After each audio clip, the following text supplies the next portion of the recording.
Look at you guys. Wow. Would each of you like to tell us what you're wearing today? AJ, yours is pretty timely. We're going to talk about him later in the show since he's coming back. And would you say that Adley Rutschman was the biggest trade deadline acquisition? We don't know what it's going to look like after the fact, but the biggest name that moved? Skubal. Oh, sorry, Skubal.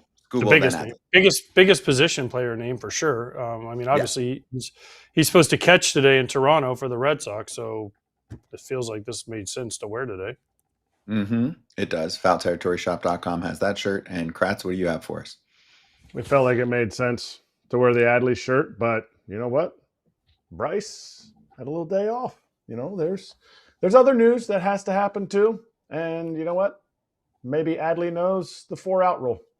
Yep. That's a fun Bryce animated shirt. Very nice. On the topic of the Orioles, we had Dan Duquette on Monday's show. Former Orioles general manager wanted to defend himself, and I thought it was a good segment. We have a reply to the reply. Jacob Calvin Meyer put out the article and wanted to make it known that the article was not about Dan Duquette. It was just a one-liner in there. So he replied to the tweet from Foul Territory that said, quote, "It really wasn't a mess because the team had a lot of good players that they could use for a foundation. This was Dan Duquette on our show pushing back against the narrative that they left the team in disarray." Also, just me commenting for a second. It's been 8 years. You can't use that blame. But let's go to Jacob Calvin Meyer here. He said, "I'd like to thank Dan Duquette for being a loyal reader of the Baltimore Sun and for the new nickname, JC Meyer. Has a nice ring to it. I agree. The article he's upset about wasn't about him, but Duquette's tenure in Baltimore was a success, and he should be remembered fondly by fans." I thought that was an appropriate reply, AJ, to be like, dude, not going after you. I did put one thing in there, and Duquette had a reply to it. Yeah, listen, Duquette defended himself, and he should have. He felt like people were attacking him, and he wanted to give his side of the story. I have no problem with what he said, and then he came on our show and kind of elaborated on what he meant by what he said. So, and then Jacob Calvin said it wasn't meant to be about him, but how could it not be about him if he was the GM before Mike Elias got there? So that's why. This was handled appropriately by all sides, and now hopefully the Orioles can move on and try to get a playoff spot. Mm-hmm. Right. They're in the mix. Okay. Let's try to do some counting next. One more thing. Hold on. Before we go to this. And by the way, and as much as Duquette yesterday said what he needed to say, Dan Duquette, and I always get Dan and Jim because there's too many Duquettes in baseball. Okay, I get them confused, right? Jim, Dan. Tiger fans are attacking me on Twitter. If you haven't seen my Twitter, they think that I hate the Tigers. I do not hate the Tigers, okay? Sorry, I should not have singled out the Tigers. What I meant by that is any team. It just happened to be the Tigers who we showed. And I like the Tigers. I love A.J. Hinch. I love Scott Harris. I think they're awesome at what they do, okay? So let me just say that. But I also think that it's not a good precedent for baseball for any team that sells to go make the playoffs. I hope the Tigers do it. I hope their players play their asses off. I hope they kick ass. Do I think they're going to catch the White Sox? No. That's what everyone says. Oh, you're scared of them catching the White Sox. Absolutely not. But here's the thing. I think it is a bad precedent, or maybe it's a good precedent if they make the playoffs after selling everyone, because it shows that a, quote, lower market team can do things. And again, as we've learned through different people, just making the playoffs is enough, not actually trying to win the World Series. Just make the playoffs and all the fan bases are happy, no matter how many times. So Tiger fans, it was not a personal attack on you. It was just the example because of these teams that are listed here, the Tigers were the team that sold the most. Of the Rangers, the Twins, the Guardians. I mean, we can get into the Blue Jays and the Orioles, but do we really think they're going to get there? No. Right? So they're the ones that are the closest. So they're the ones that I used in as example. So Tiger fans and players and coaches and front office and managers and everything, pause. I am so sorry that I singled your team out. Wow, that was heartfelt. Can I add to that? So, you know how some are obsessed with run differential and then I hate it to the highest degree? Do you know where the Tigers are at with run differential? And it was at a healthy number at the trade deadline too. Plus 87 run differential. Expected record for that run differential would be 68-50. They are 58-60. Everybody else they're kind of in the same range with is nicely into the negatives, right? Rangers, Twins, Guardians, Orioles, Mariners, Blue Jays, they all have negative run differential. And then the Tigers are worlds ahead in run differential, AJ. I'm not saying they shouldn't have traded Tarik Skubal, but if we're going by a stat that many are obsessed with, well, they should be 68 and 50. So they should look at the rest of the season like, damn, we're one of the best teams in baseball. Why did we sell? He can't say anything because he already said his piece. He already said it. He's already made peace. He's already made peace. People, he's made peace. Love AJ. He killed you as a White Sox, but love him now as a bipartisan analyst for Fox 1. I mean, listen, here's the thing. I mean, run differential, great. That means they win a lot of blowouts, but they lose a lot of close games. That usually means you don't have a very good bullpen. So, I mean, we talked about it yesterday. I mean, I don't know what else I can say. I'm sorry that I singled out Tiger fans. Listen, if they made a run in 24 after they got rid of Flaherty and Chafin and Canna and they got to the postseason, but the thing that got me was they think they're a better team now without Skubal and Casey Mize on their team than they were before. Stop. I'm sorry, you're not a better team. Okay, you might still make the postseason. That'd be awesome. But do you think you have a better chance if you have Skubal and Casey Mize on your team to win a World Series? Because as a player, the ultimate goal, and I can only speak as a player. I've never worked in a front office. I've never was a manager. I've never been a coach. I've just only been a player, okay? So you can hold that against me. But the ultimate goal every year that I went to spring training and tried to play baseball was not to make the playoffs, because playoffs are cool, yes, but it was to win the World Series. And so if Tiger fans legitimately think they're a better team if they make the postseason without Skubal and without Mize, and they think they have a better shot to win the World Series, then you know what? Let's go Tigers. Yeah, that's where you lose me. I've gotten into some arguments like that where people start crapping on some of the top players in baseball. I did plenty of that last week where people told me that Tarik Skubal's not good. And you know what?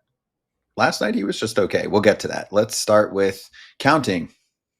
He's charging the mound.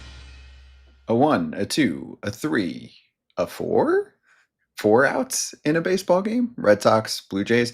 I don't even know if I'm the guy to start to describe this, besides the fact that, AJ, we had the wrong number of outs placed on the scoreboard, which is run by Major League Baseball. It's not like a team thing trying to rig the system. This happened in Toronto. John Schneider was flipping out because the Red Sox ended up getting a run out of this, despite neither of their base runners knowing how many outs. So a Ceddanne Rafaela pop-up turns into an RBI, even though we thought the inning was over because the screen said 2 outs. There was only 1 out. So your thoughts on how all of this resulted and the 15-minute delay during that game while they chatted with New York City and the command center about it? Who's going first, me or Kratz? You. You. Okay. First of all, I did not know this rule, so I'm glad this happened because now I know this rule. And maybe Kratz knew this rule, but I've never heard of this rule. And so I would have not known what was happening on the field. And I don't think a lot of the players, coaches, I mean, I guess somebody knew the rule, an umpire or Chad Tracy maybe knew the rule. But the scoreboard had 2 outs. Okay. Now there had been 1 out and 2 base runners. No one had scored. It hadn't been that long of an inning. How does every person on the field, umpires, I guess the umpires knew the rule, players, base runners, coaches, not know there was only 1 out at this point? That's the part that I don't understand. Even if it says 2 outs, I know when I was catching, there's many times I'd look up and say to the umpire behind me, hey, how many outs are there? Because I only got 1 out, but it says 2 outs on the scoreboard. Where are we at here? And you'd stop it and they'd go and they'd say, okay, we only have 1 out. And you're like, okay. And then they'd hand up their hand and go 1 out, or they get on the microphone. And I will say this about Chris Guccione, who was the umpire last night. He did an outstanding job of explaining what was actually happening. Multiple times he got on the microphone, which I wish we had more of. So Gooch, you did an awesome job as an umpire and as somebody explaining, because I was watching this live and I had to rewind it and say, well, okay, can I see this again? Because I don't know what's going on. The other part of this is John Schneider came out and said, oh, well, not everyone was off the field. But if they showed the behind the home plate, they all got off the field and nobody realized it until it was too late. And then it was too late for them to appeal. So the run counted, even though he didn't tag up. I didn't know this rule. It's cool to see it happen and play out because you learn something. But how do you not know how many outs there are? I mean, we all forget at a time, but everybody on the field to forget, that was pretty epic. Yeah, they were just leaning on the scoreboard, which said 2 outs. Even the pitcher and catcher, base runners, everybody. Third base coach even. Epi was at third, and he was just, he was taking the helmet. He was like, wait, what? I did know this rule. And the only reason I can prove that I know this rule was because on MLB.com, AJ texted our thread, and it said, new rule alert in the Red Sox game. So I went to the Red Sox game, and the only video they had was the video of the fly ball, because they were still in like deliberation or whatever, the fly ball and seeing the runners run, and they threw the ball to first. And that's when the video cut off. No commentary, nothing. And I told my sons were there, and I go, I bet this is a 4-out rule. And they're like, what? There's no way there's such a thing. So I love the fact that I knew this rule. I love the fact that I had no idea when the play is actually dead, though. Because did everybody cross the line? Does that make the play? What if the center fielder was still on the other side of the line?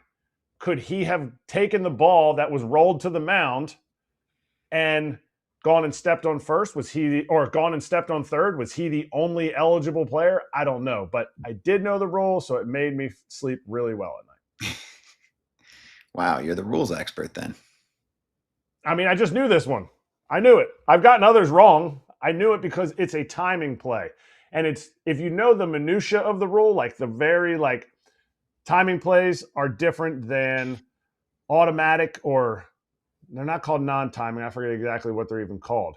And so it matters. Like when was the out recorded? Did they touch home plate before that? Like those types of things. And I knew it fell in, whether I read it in the rule book or I read it as an example, like, would there ever be 4 outs in an inning? And I remember reading it and saying, that's crazy.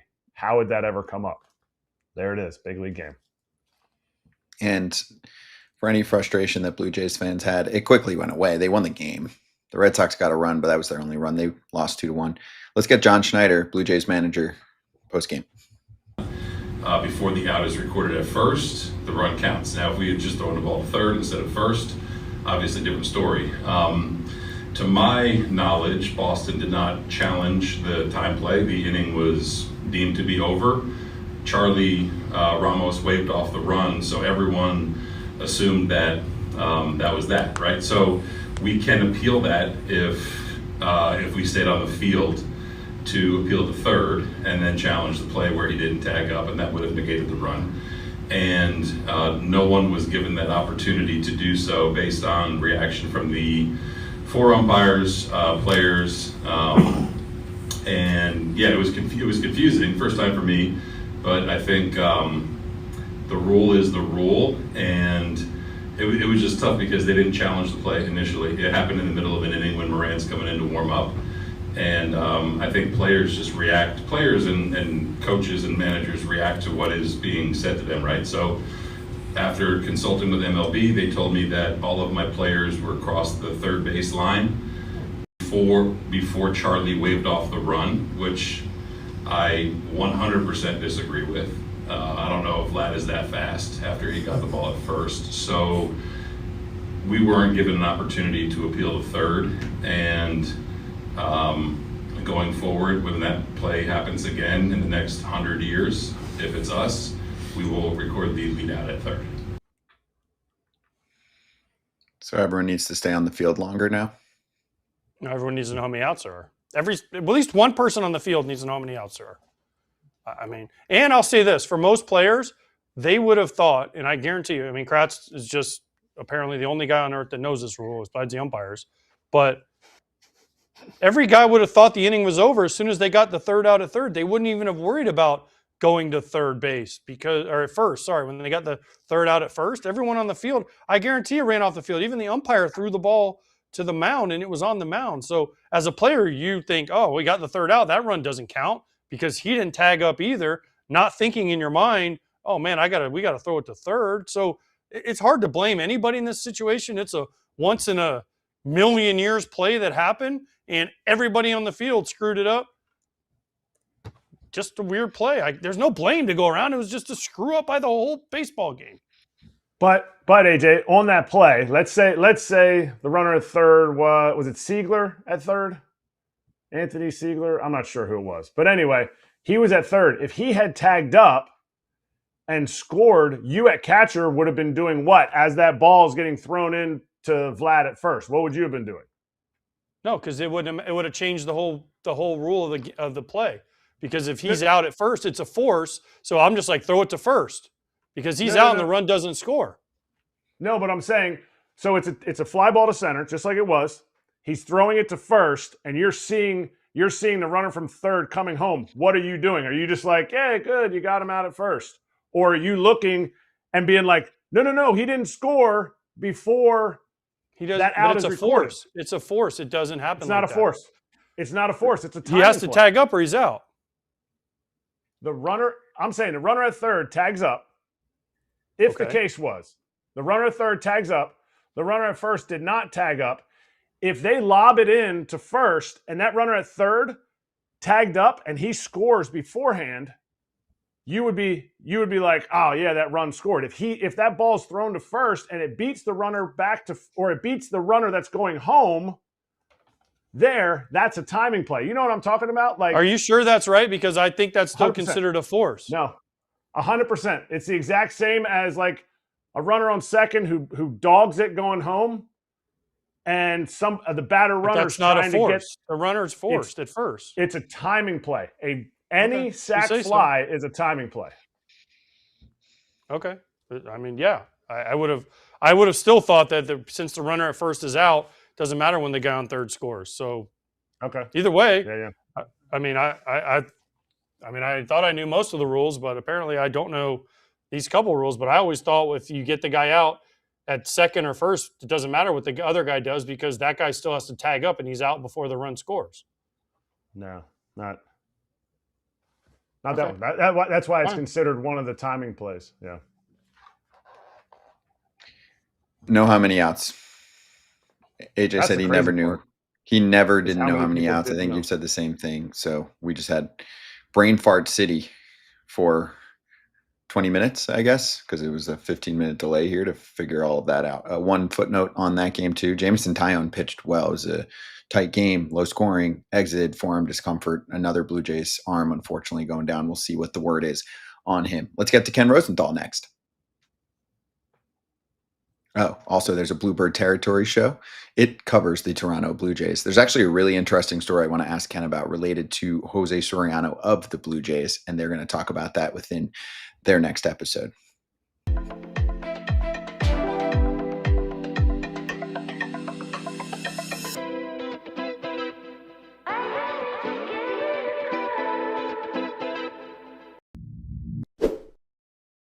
Science experiment for the 1 minute we have to tell you about why we love Quint's electrolytes, including watermelon salt, raspberry salt, and I'm holding a citrus salt. Just opened it. I'm going to pour some powder into my water, shake it up. And AJ, why do you love it? I love Quince because after a long night out, a long day at the gym, a long walk in this Florida humidity, it tastes great and it gives me all the electrolytes I need. Why? Sugar-free, stevia-free, keto-approved, and tastes sweet because of that delicious fermented rice. It does taste really good. I'm drinking it right now while we talk about it. It's also made in the USA, rigorously third-party tested. Give your body what it really needs to stay hydrated. Go to quince.com/foul for free shipping on your order and 365-day returns. That's QUINCE.com/FOUL for free shipping and 365-day returns. Quince.com/foul. These statements have not been evaluated by the Food and Drug Administration. This product is not intended to diagnose, treat, cure, or prevent any disease. I just want to make sure we keep giving love to the Rays. They've won 7 in a row, AJ. They were down, 6-2 in the 8th inning, and then they just poured it on in that inning. Ended up winning 10-6 over the listless A's. Maybe that's not the right word. I don't even know what it means, but bad A's. A's are terrible. I thought they would actually have a shot at playing for a playoff spot this year, and they got off to – usually they were really bad in the beginning of the year, and they play really well in the second half of the year. This year they were pretty good in the beginning of the year. Remember, they were in first place in about June, and now they just are awful. So, yeah, I don't know what's wrong with the A's. I feel bad for Marcotte, but, they got rid of their GM, though, so that was cool. I mean, it looks like this is sponsored by Keats, and I think last year the Rays might have been affected by the heat a little bit more, a little hydration that they might have needed. Like maybe they weren't as bad as what they played because they always had to be outside in that Florida heat. Quince, but who's counting? Liam Hicks has been awesome in a week of ball for the Rays. I think that's going to be a help. He's having a great year at the plate. He's having a great year. If you haven't Googled his numbers, Google his RBI totals off the charts. I mean, he can hit. He's played a little first for him. He can catch a little bit. He DHs for him. I mean, he adds to Caminero, Aranda, and the rest of that crew at the top of their order. I wish they get a little more production from the bottom of their order. They got some guys that need to step up a little bit, but the Rays are a good team because they can pitch, and they always figure out a bullpen. Mm-hmm. Is Yandy leading the league in hitting? I meant to look it up before you guys. Look it up. He was. You have a phone. Look it up. Junior Caminero's 34 homers, by the way. So he'll probably get to what? Close to 50?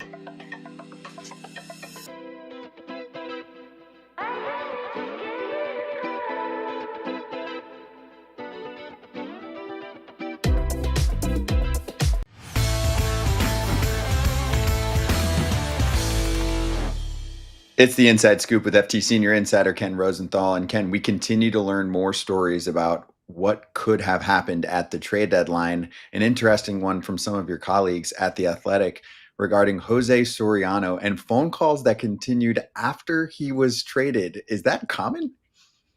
It is common. And oftentimes, Scott, you'll hear of teams saying to the team that acquired a player, yeah, we were in on that guy.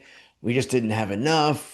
What do you think? What would it take? And I don't know that it's completely common, but it's not uncommon, put it that way. I guess I'm kind of parsing my words here. But regardless, what happened here was that the Jays get Soriano on deadline morning. I think it was announced at 9:30 Eastern, something like that. And then they took some calls from the Minnesota Twins and from the Chicago Cubs. And Dan Hayes and Mitch Bannon of The Athletic had details about the Twins offer. And they were willing to do the infielder that they just brought up, Kalen Culpepper.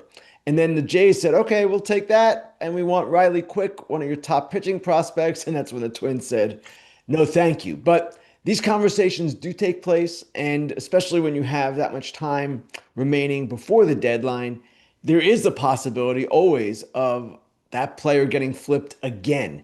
I can't recall an example recently when that happened, but I know it has happened. In fact, one of the Rogers brothers got traded last year. I think it was Taylor. It wasn't all on deadline day, but he went one team to another and then to a second team or third team. So it does happen, yes.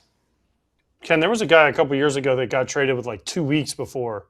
Remember? It might have been to the Twins, and then the Twins turned around and they kind of lost a bunch of games. I think it was the Twins, and then I don't remember who the player was, but then they turned around and got rid of him. Right, 2 weeks later at the trade deadline. So this is not an unprecedented thing. It's just surprising me for someone of the value of Soriano or of the thought of how good he is that the Blue Jays would trade for him and then just not shut it down right away and said they're like, well, we'll listen. AJ, you know this. Every team has a price on every player. So even though the Jays get Soriano and the idea is for him to be controllable for 2 more years, pitch in the same rotation as Dylan Cease, who is signed long-term, if some team comes to them, if the Twins had come to them and said, Kalen Culpepper, Riley Quick, plus, the Jays would have done it because they would have believed that the value that they were getting back was even greater than the value of Jose Soriano. So that is not unusual. And the scenarios you just described, and I don't remember them off the top of my head either, those are not unusual scenarios either. You'll often see a team try to give itself the best shot by making a trade, say, July 15th or even earlier. And then if it doesn't work out, they can flip that player again. Most dramatically, this occurred the year the Angels loaded up, remember, with Lucas Giolito and Ronaldo Lopez and a bunch of others. And then they waived all of them in August after they fell apart. These things do happen. That was Scott's favorite, the dump deadline. Anything to dump a little bit of salary. Scott loved that. Yes, he loved it. But there's no rule against this, correct? Because we have 3-team trades all the time. Essentially, it would be kind of a 3-team trade. But with that, do you think this is going to come up in the CBA? Now that this information came out, like, players don't want to be traded and then traded again like a day or two later in the middle of the season. The offseason, you can't do anything about. No, I don't expect anything in the CBA to cover this. And the bottom line is, Erik, if you don't have a no trade clause, you can be traded at any time. And yes, it's uncomfortable. It's weird for a player to get possibly traded twice on the same day, but there is nothing in the CBA, or for that matter, really the context of the game, that would prevent that from happening and make it to the point where, wow, that's really a bad thing. I don't know that anyone sees it that way, except maybe a player who would be in that situation. But even that player, let's say Soriano got moved again. Let's say he went to the Twins. He wouldn't have even packed his bags by then, or at least gotten on a plane, most likely, to the other city. So I don't see a real problem with this. It's crazy, and it would be unsettling if you're a player to get 2 phone calls in one day informing you you've been moved. But I just don't see that it's that big a deal as far as rule breaking or anything like that. It's not. Yeah. Yeah. I mean, it's just, it would be weird for the player to be like, oh, I got traded here. And you call your parents and everyone would say, oh, I'm going to the Blue Jays. Ah, just kidding. I'm going to the Twins or the Cubs. I mean, so it would just be different. Ken, what about the Yankees' new thing? They gave a stake to, what is it? Apollo Private Equity, right? What does this mean for the Yankees? I guess it got rid of their debt. What did Apollo get back for this? And why would the Yankees have to do this? I don't know if they had to do it, but what they wanted to do, from the reports that we're seeing, the one in the Athletic and others, is restructure their debt and pay off some of their debt. Refinance, restructure, pay it off. So that's the goal here, that they wanted to do that. They've always had stadium debt that they've been concerned with. So this will help them in that regard. And also, it will help them in what they are calling other ventures. I don't know what that might be. The average fan is going to want to know, and rightly so, does this mean that the Yankees will have a higher payroll or be able to spend more? Well, first of all, if a salary cap is coming, then payrolls are going to be capped anyway. But even if there is no salary cap, and I frankly don't expect that there will be, I don't know that Hal Steinbrenner is going to operate the team any differently based on this private equity money. And what the private equity firm gets is a stake in the franchise that is worth gazillion dollars. And if the Yankees ever get sold, they get a return on that. Private equity has been in sports for a long time. It's in different teams. The Red Sox, I think it's probably what they were saying behind the Celtics, needing to sell players. Is the fear of private equity coming into a large market like this something that fans just in general need to be afraid of? Or is this just Yankee fans aren't going to notice anything different, like you said, or our sports fans need to be afraid of private equity in general, not just with the Yankees? Erik, I will say that I am not expert enough to really know the answer to that. And we've seen what private equity does to other businesses, of course, and that can be debated, the quality of that, whether it's good or not. But I just don't know that in sports we've seen teams operate much differently. And again, I'm speaking as someone very unfamiliar with this whole thing, casual understanding of it. So yes, it's been going on for a while now, and certainly there are many teams with private equity partners, but I don't know that it's affected the team's operations dramatically. One clarification here from Kratz. So actually the cap and curtain and all this stuff that's involved with the NBA is why the Celtics had to do that. I don't think it had to do with the ownership of the team. They literally couldn't keep all those players. That's what the fight will be in the offseason for baseball. But one other note on this, Ken, on the private equity side, the one thing we do know that goes on behind the scenes with baseball a lot is, why isn't my team worth as much as this team in the NFL or this team in the NBA? Franchise valuations. And I know your colleague, Evan Drellick, covered this a ton. So could there be some fear that if entities take over that just care about bottom line, you will have a deeper fight with players versus owners because they're trying to sell these things or have them increase value, not just have it for fun? As of right now, Scott, the private equity max is 15% of a franchise. So if you're 15%, you don't have a majority stake and you only have so much say.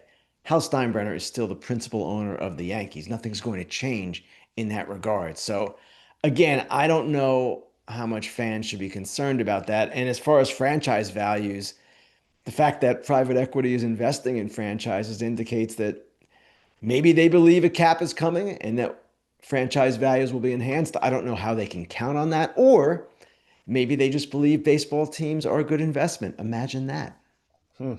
Wait, baseball teams are a bad investment, Ken? Is that why guys are lining up to get it to try to buy a team? I don't understand why people think it's a bad investment. But anyways, Ken, what about the A's? They fired David Force the other day, who'd been there forever. He was not mentioned in Moneyball at all because Billy Beane does everything. Does this change anything with the A's? Yes, it's going to change something when they get a new head of baseball operations. Now, who that person will be, we don't know yet, but it seems to me, from what I understand here, that they've cratered 2 years in a row now. And their owner, John Fisher, said, hey, what are we doing? Now, there are reasons why they cratered. They're playing in a minor league ballpark where the ball flies and it's really hard to have pitching there succeed. But that evidently is not what John Fisher is seeing in total. And he's the owner. He has the right to do whatever he wants. He hasn't really explained why this move happened. They called it a mutual parting. We reported that it was a firing, and teams love their fancy language and they love to make things look pretty. This wasn't pretty. He was fired. And David Force did have kind of a mixed record there. Some of the trades weren't good. Olson, they got Langoliers back for. Chapman trade was not good at all. The trade in which they parted with Sean Murphy and only essentially got back Asturi Ruiz, not a good trade. It looks like the Mason Miller trade with Leo DeVries coming back will be a boon for them.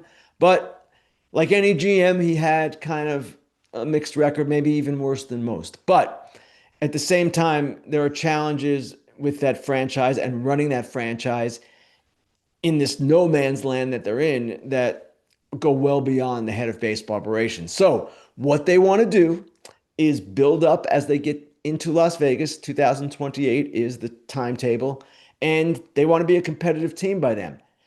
They were supposedly going to start spending a little bit more money than they've been spending. They were ramping up and have ramped up, but not to the level that I initially reported that they were projecting. So again, it always comes back to the owner, and it comes back to what his vision of this is. They have had one of the smaller front offices, smaller analytics teams in the game, and that's going to have to be boosted up too. And whether John Fisher wants to do that or not, whether he likes it or not, that remains to be seen. Is there an archetype? Is there a name or a type of general manager from a certain team that you think could possibly come in? Somebody that can transition a team from being terrible to a new city? Like, is John Fisher I'm going to get a veteran GM now that I'm going to be this Las Vegas baseball team? Or is it, from more of the small front office type of teams? I would expect that it would be a small market team, perhaps, that produces the next head of baseball operations for the Oakland or the Sacramento A's. Now, when you say a small front office team, that is not necessarily going in line with small markets. Some of the small market teams have big front offices and lots of staff. Tampa Bay, Cleveland, I believe, does, not maybe to the extent of Tampa Bay. So that's not the thing. The thing is finding someone who can run a team that is not going to be at the level of the Yankees and Dodgers, obviously, even in a cap floor system. Even in a cap floor system, you're going to need someone who is savvy with the payroll. The A's in that system, like the Guardians and like the Rays and like all these other teams that people think are all of a sudden going to be rich, they're going to be still at the bottom of the scale, most likely in payroll. And that's okay. But if the system continues as it is, you're definitely going to want someone who manages a payroll efficiently and does all of those things. And again, they've had challenges there. Free agent pitchers don't want to come there, even if they want to spend money. So they created this mess, and now they've got to find a way out of it. Ken, but they had a movie made about him. They only need one person in the front office. Two people, actually. Two. They only need Brad Pitt and Seth Rogen. That's it. In their front office, actually, that's it. David Force wasn't there then. That was Paul DePodesta, who is in the movie. Yes. And that was it wasn't a different group entirely, but a lot of those guys have gone on to other things. I know they just need two people though. The movie they said that in the Right. bad movie that is Moneyball. Ken, you wrote an article about. Don't laugh. It's true. It's a terrible movie. They didn't include the twins who ended all that crap. So It's they the should have made book it. that didn't include that, and they went based on the book, AJ. I know I you know. didn't read the book because that's not a thing you do, but the book Because I was is on the one. team that ended the winning streak and knocked them out of the playoffs, so I didn't need to read the It's the book. I book lived that omitted the contributions of Zito, Mulder, and Hudson. That was where it started. That's fine, Ken. Whatever. I know you love Moneyball. So, you wrote a story the other day about all the Angels guys being on Trout's golf course. Now, you told me about it. I wasn't allowed to talk about it until the article came out. So I didn't That's read the right. article either because you had already told me this story. So can you elaborate a little bit how one guy was on the first hole, one guy was on the 12th hole, one guy was on the 14th hole? Yes, this is for the people like AJ who don't read. I will give an abridged version of the story. And what happened was Joe Adele told me Friday, as I was preparing for the broadcast, that when he got traded, he was on hole number 7 at Trout National. I said, Joe, what are you talking about? And he said, we had an outing, and it was about a dozen of them, went on the off day on the East Coast. They had an off day right before series against Baltimore, took a 2-hour drive the night before up to Trout's place, stayed there, and then on deadline day, had this outing, which Trout had planned before he really realized that it was going to be the trade deadline. So before they even teed off, Brent Suter learned that he was traded to the Atlanta Braves. Joe Adele on hole 7 goes to the Cleveland Guardians. And then on hole 12 or 13, these guys weren't exactly clear, Ryan Zefferjon got the word that he was going to the Chicago Cubs. And then there was one more trade that occurred when the players, some of them, were going back to Trout's house in a car, and that was Kirby Yates. And Kirby Yates said he never even expected to get traded. He's 39, he's throwing 90 miles an hour, but the Pirates wanted him, they got him, and that's how it went down. Now, people might say, well, where was Jose Soriano? He wasn't there. He had stayed back in the hotel in Baltimore. He is not a golfer. Wow. Okay. Well, maybe it actually helped for once to not be a golfer and participating there so that you weren't, flummoxed on the course. Good story. Check it out in The Athletic, a lot more there. And then lastly, let's finish with the game coming up. And we'll do more on the nitty gritty game wise later this week. But Brewers and Dodgers meeting up. And, where are these two teams at? I will just put it there and let you run.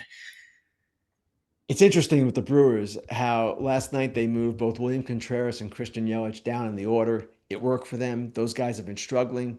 The Brewers are a team that have really yet to have a dip this season. Now, it might be coming. All teams have it. The Dodgers are kind of going through it right now.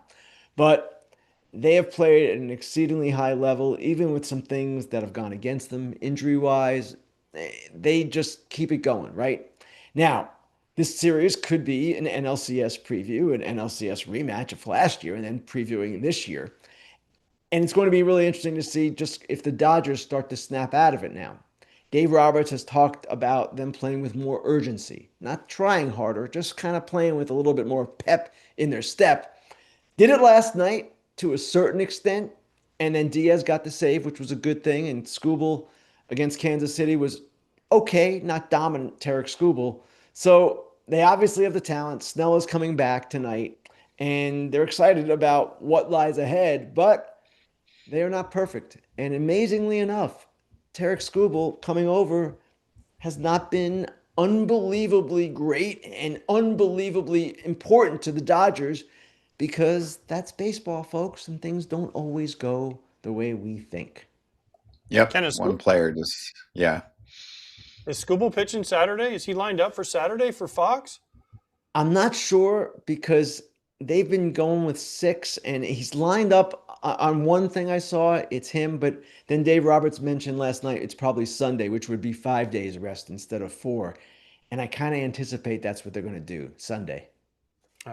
Unlucky Ken for once. Unlucky Ken. By the way, it was Jonah Hill, not Seth Rogen in Moneyball. I don't want Jonah Hill. Isn't he the one who's now taking Taekwondo or something? I don't want him to find me and beat me up. So we're going to have to. Hey, we're going to take either one of those guys. Come on. No, Ken, he's taking jiu-jitsu or something. I don't know. I just probably could sit on him, and they probably would be in trouble. You'd be good, AJ. I think you could take either of them. I've seen their strength and measurables in enough movies. Ken, thank you. We'll talk to you later this week. Thanks, guys. All right, so you can see Ken, of course, this weekend, and that game we're talking about, we'll preview it a little bit more later this week, too.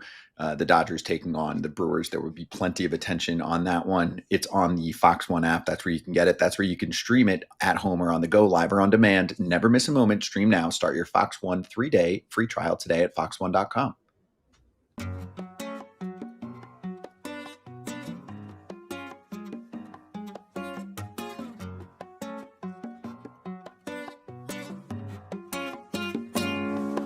I know this is a busy time of year for many of you, including AJ. When you're home, you need everything to get done fast with quality. Absolutely. That's why Factor meals are perfect for me. Ready in 2 minutes, healthy, pre-made, protein, all the things I like, vegetables, they're all mixed into one, and it's quick, easy, cleanup, done, boom, I'm full, move on to the next task. No prep, no cleanup. Every week you'll find over 100 nutrient-dense menu items to choose from and new options like salmon burgers, shredded pork, and much more. Plus, add-ons you'll crave like pumpkin-flavored cheesecake and protein shakes.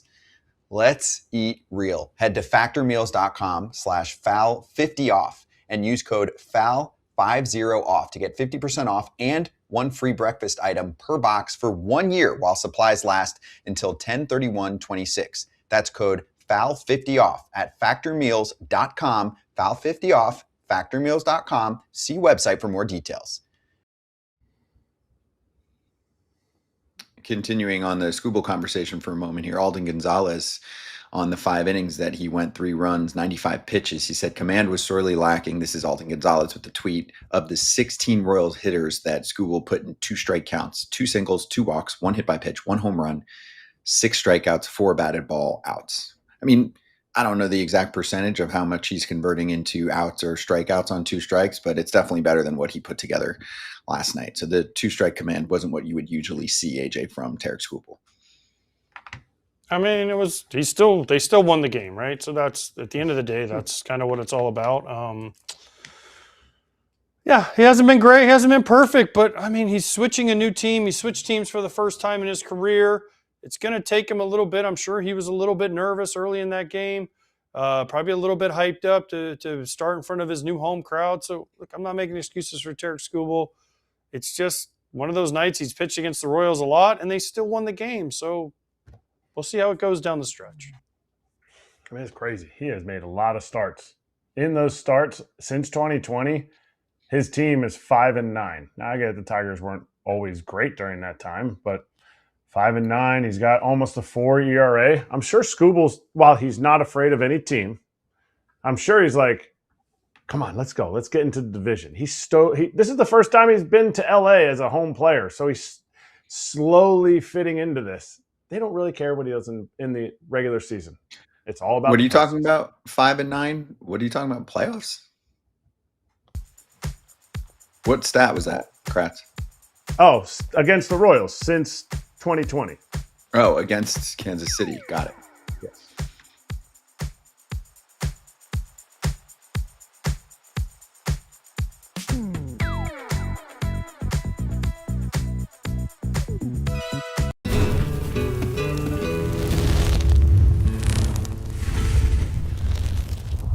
Hey, what happened here? So the Mets are on fire. It doesn't matter. They're way too far out of it, but they did win a game. Kodai Senga closed it out. Things are getting wild. But the game was decided in the first inning. There was a missed challenge. I could say it on 2 fronts here, AJ. One is originally, I'm watching this play out on social media in real time, which is the healthy way to do it, of course, right? So originally people are like, hey, Sean Murphy missed that, right? That should have been turned into a potential strike him out, throw him out. Then it's like, wait, hold on. Sean Murphy's worried about the runner. That's on Bryce Elder. And then someone pops up on the screen, Bryce Elder actually calling for a challenge pretty quickly. And in this case, I think the umpire just missed it. So ump misses it. It ends up turning into an inning that continues and eventually nets the Mets 5 runs. Yeah, this is one of the problems. We talked about this a little bit yesterday with the Chris Sale rule. Umps need to have a little grace period. If Bryce Elder, I mean, he just threw a pitch. He's getting out of the way of a throw from his catcher. The catcher comes up, throws it down there. He's not going to immediately tap his head, right? Bryce Elder clearly tapped his head at some point. Like, the umpires need to get together and say, you know what?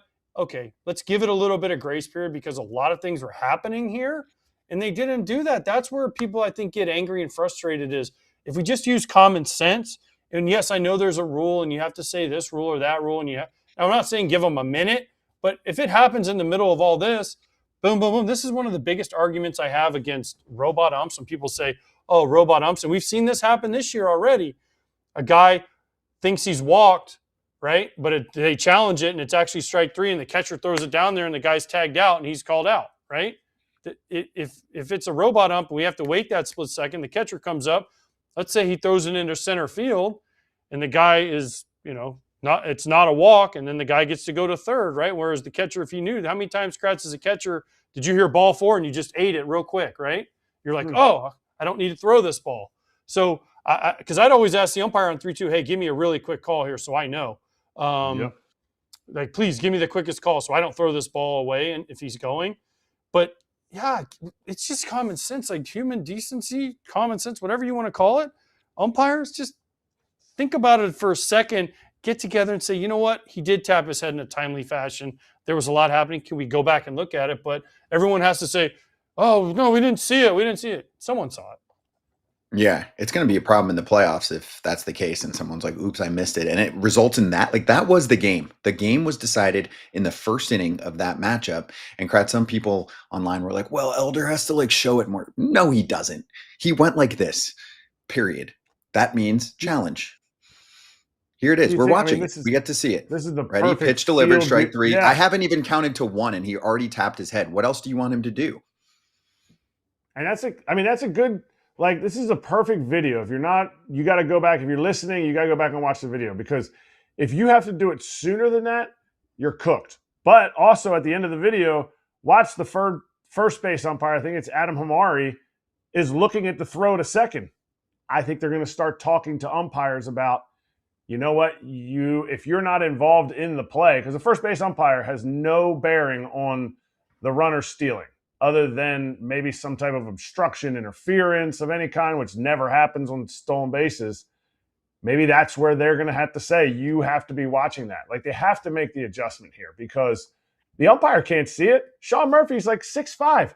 He's standing up and throwing down to second. He's also making the call. It's so hard for anybody to see that. So I get that the human error is there. But like AJ said, we need you to use some common sense too. Mm-hmm. Yeah, even I guess Bryce Elder post-game was saying I need to be more demonstrative or something along those lines.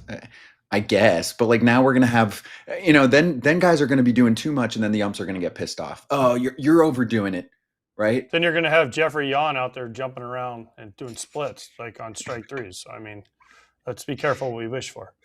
Mm-hmm. A kid did that in my son's travel game the other day. How'd that go? I don't think the kid ever pitched. Oh, he got a strikeout and he did the Jeffrey Yan. I don't think the kid ever pitched and he was getting waffled.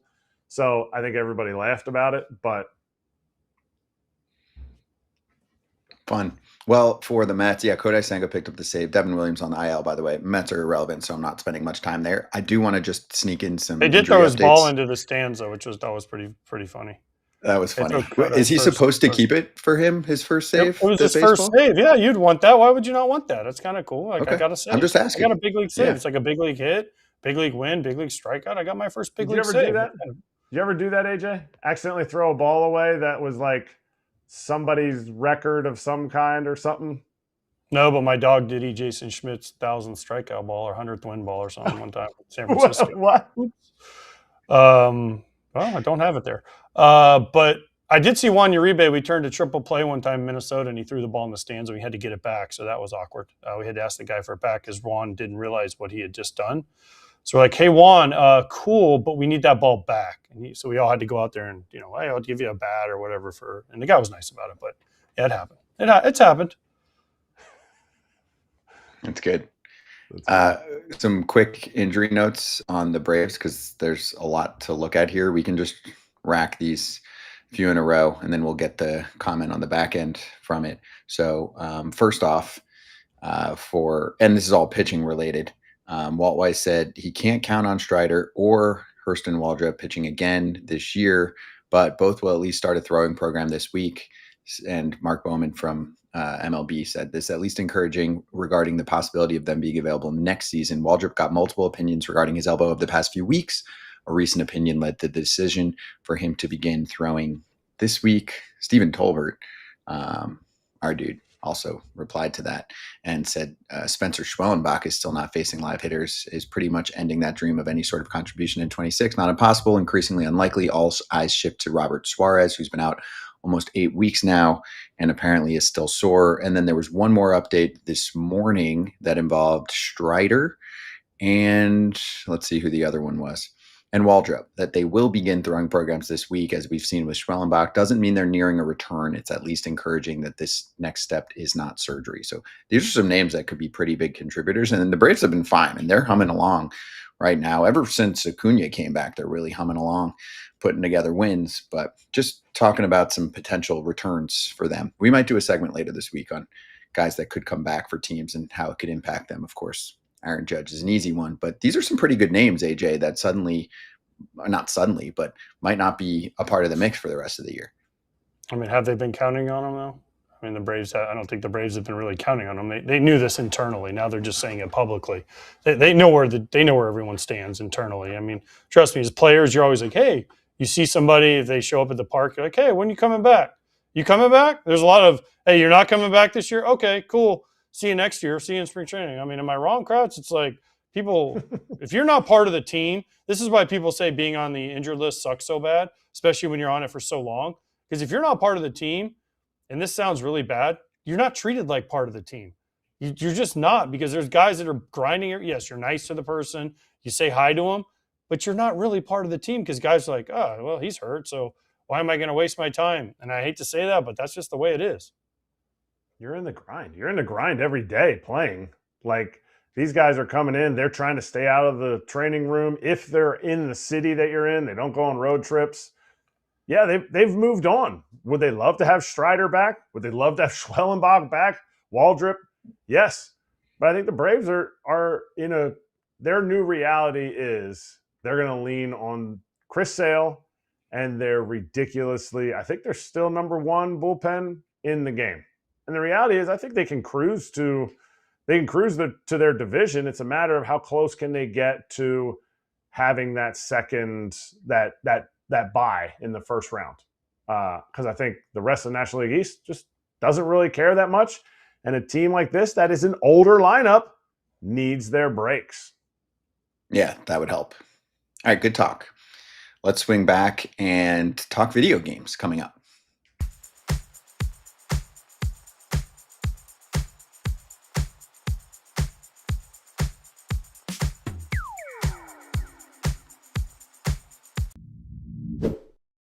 Let's talk Fabletics, shall we? They have apparel for every season. We're wearing it as we talk about it. It's soft, it's comfortable. I wear it on the show sometimes on FT. What else do you love about it, Kratz? Well, I have it on right now, and I'm all about quality. But you know what? You know how good your clothes are when you're a parent and your kids keep stealing all of it. My daughter stole the sweatshirt. My son stole one of my T-shirts. So it's got to be nice looking. And if it gets a little bit chillier, then it's layering season, and they've got layers for the fall. Shop now at fabletics.com/foul to get 70 to 80% off everything when you sign up as a new VIP. Take a quick style quiz and be sure to select foul when prompted to unlock this offer. This is a limited time offer, so do not wait. Again, that's fabletics.com/FOUL for 70 to 80% off everything as a new VIP.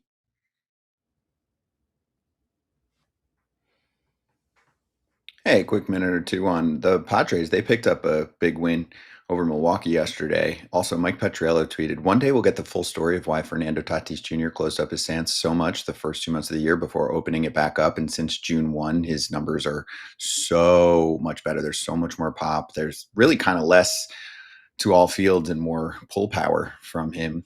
Not to mention Jackson Merrill is on fire in the second half of the season and had the big home run off Logan Henderson in the 7th inning.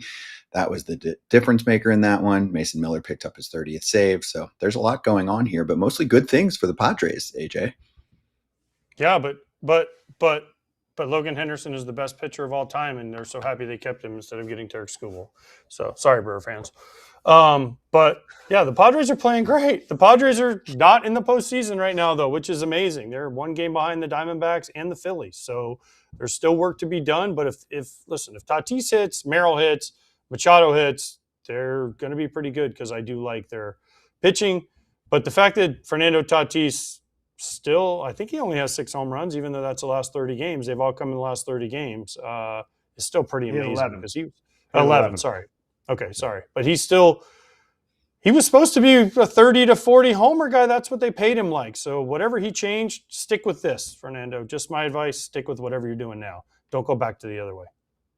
And every time he hits a homer, I get a message or 2 or 20 on Twitter. Call a spade a spade. Just saying, like, Tatis is getting hot. I'm like, all right, yep. Well, you know the rules. Anytime you talk about a player, if you point out, say, his lack of power in the first half of the year, if he then starts hitting homers, it's your fault, and you were wrong about the player. See? Spade a spade.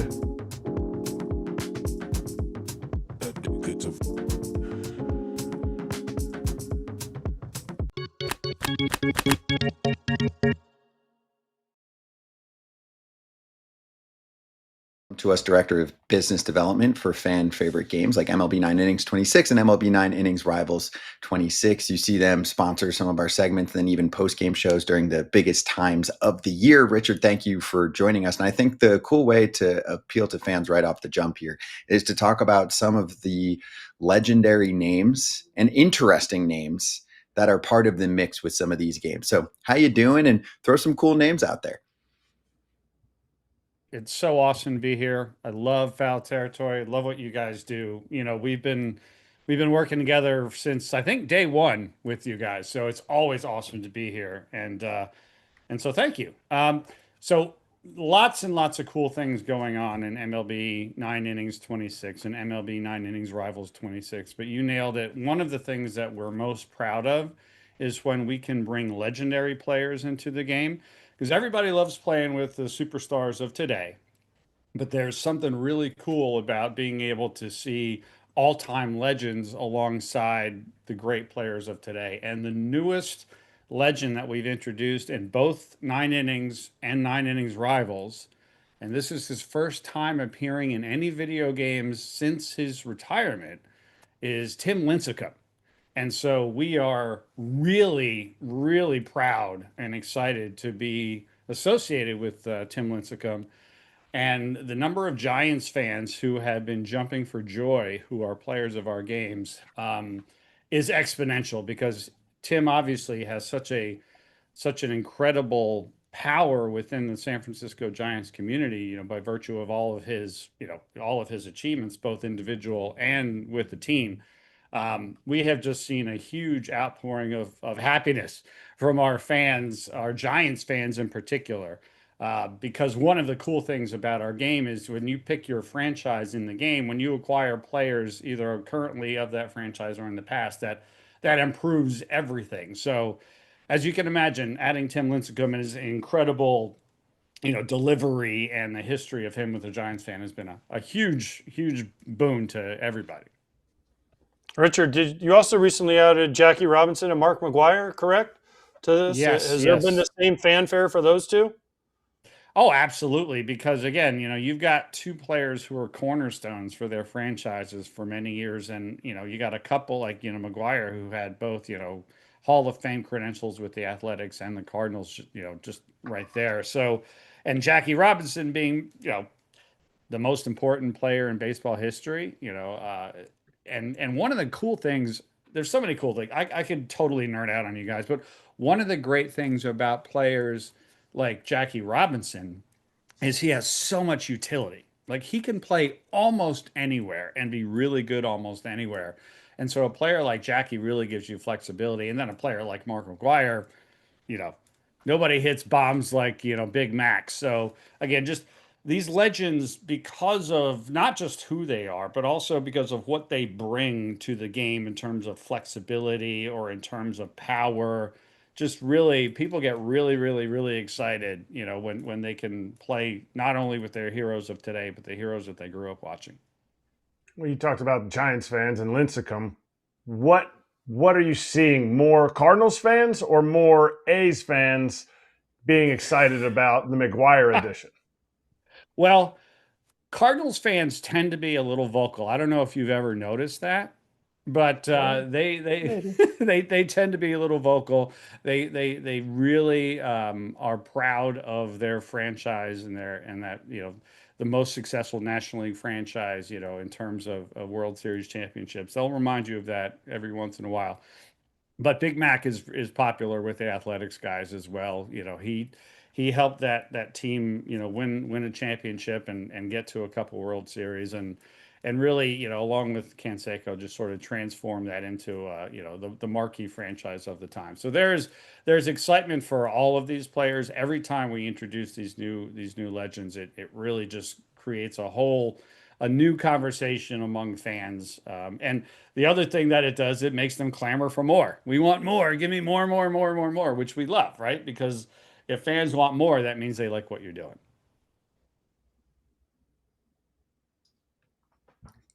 That's good stuff. All right, so Richard, let's finish with this. Tell me your favorite part of the game. Well, my favorite part.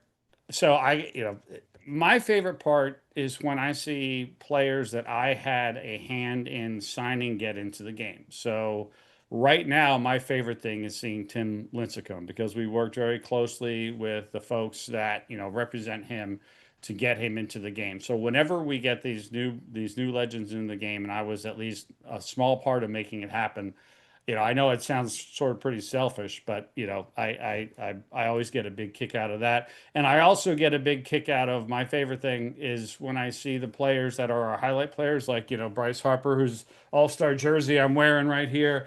I love seeing our highlight players dominate on the field, just like Harper's doing and Yamamoto is doing right now, and Mike Trout, who's been our cover athlete for 9 years on MLB 9 Innings, having a season like he's having. Those are the kind of things that really just make me happy. I realize that might not be a specific gameplay mechanic, but there's, you guys know this better than anybody. The world of baseball, in terms of the number of people who actually work in the sport, is actually really small. And when you work in the sport for 5, 6, 7, 8 years, you really get to know a lot of people. So being able to meet these people and help bring these athletes back into back into the limelight, so to speak. I get a huge thrill out of that. What are some of the events that fans can join in on that you guys are having? Yeah, so one of the ways that you are able to be successful in the world of video games is you need to have stuff to do all the time, and it needs to be the right mix. It can't be too much because people are like, oh, I have a job, you can't do this to me, but it needs to be whenever they pop in, you need to give them something to do. So there's a couple of cool things going on. There's a big Hall of Fame event happening in MLB 9 Innings Rivals, and that allows you to build up different attributes and assets that you have to ultimately unlock awesome cards. And then there's our All-Star Game events, which are still going on as well. But every single day when you log in, there's different events that are going on that allow you to, claim an item or open up a new package or rip some packs. And then we also have in 9 Innings to get the easiest path. There's many paths, but the easiest path to get Jackie or Big Mac is the 6th historic player box. So like you literally get a box and you're guaranteed one of these 6 players. So there's always different ways for players to log in, have some fun, play some games, talk some smack with your friends, meet up with your group, collect all your points because when you're part of a group, everybody contributes and the entire group gets the benefit from it. So there's always different events, single player, multiplayer, you name it. There's always something fun to do in 9 Innings and in 9 Innings Rivals. Yeah, easy game to play. Could not be easier to find it and get involved and download it. So it's a big part of what we do here during some of the biggest moments during the season. Richard, we appreciate you. Thanks for joining us, and also props on all of the commercials because we run them throughout the season and they're very fun. They have a lot of star power, but it's not just we're going to have this star and do something classic with him. We're going to do something a little bit more outside the box. So we're going to show one coming up in a moment. But great job to you and the team behind the scenes on all of those. Thank you so much. Appreciate it again. We love Foul Territory. Huge fans. Watch all the time. Thank you guys for doing what you do, keeping it real. Baseball fans around the world love it. Yes, thank you. And they love what you guys do too. Richard, you're the best. Thank you so much. Cheers. And a reminder to everyone, we talk about it. Experience the fully integrated 2026 MLB schedule. Take on the World Series with 2026 live cards, like Richard was talking about. The game now features baseball legends from the Hall of Fame, available as brand new cards, and you can download the game today in your phone's app store. We will be right back after we run one of those little ads with Bryce Harper and Joe Davis. Oh my goodness, what did Harper do to that chicken? That is not how you draw it up. Bryce Harper's on fire! You a Red Velvet guy? From the first tap to the last out, MLB 9 Innings Rivals always brings baseball to life.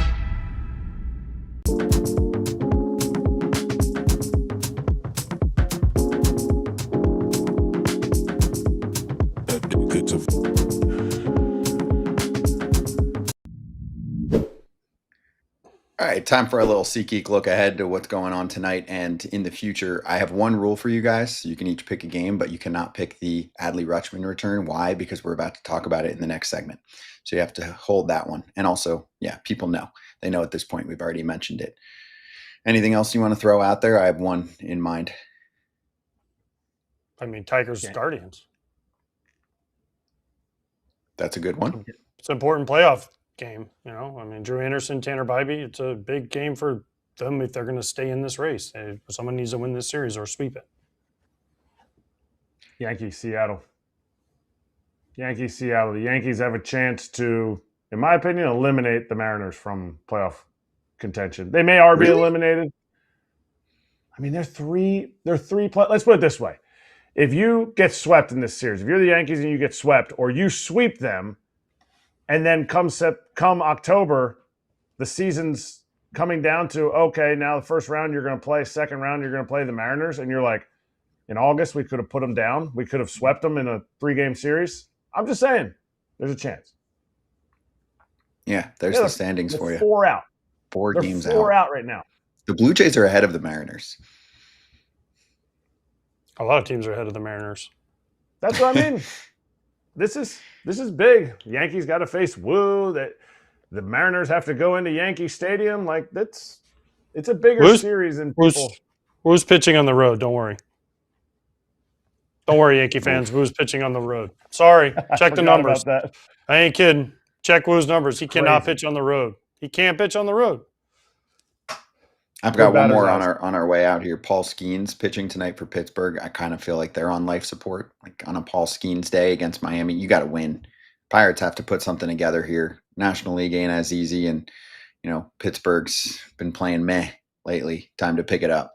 Okay, code for you. SeatGeek if you want to catch a game tonight or later on this week. Some good rivalry matchups this weekend too. Territory 10, 10% off your next set of MLB tickets over at SeatGeek. Make sure you click the link in the description to download the app, and you can have the code automatically added to your account so that you can use it later. And yes, Adley Rutschman debut is one that you might want to check out. We're about to talk about it with some spicy quotes from Craig Breslow coming up.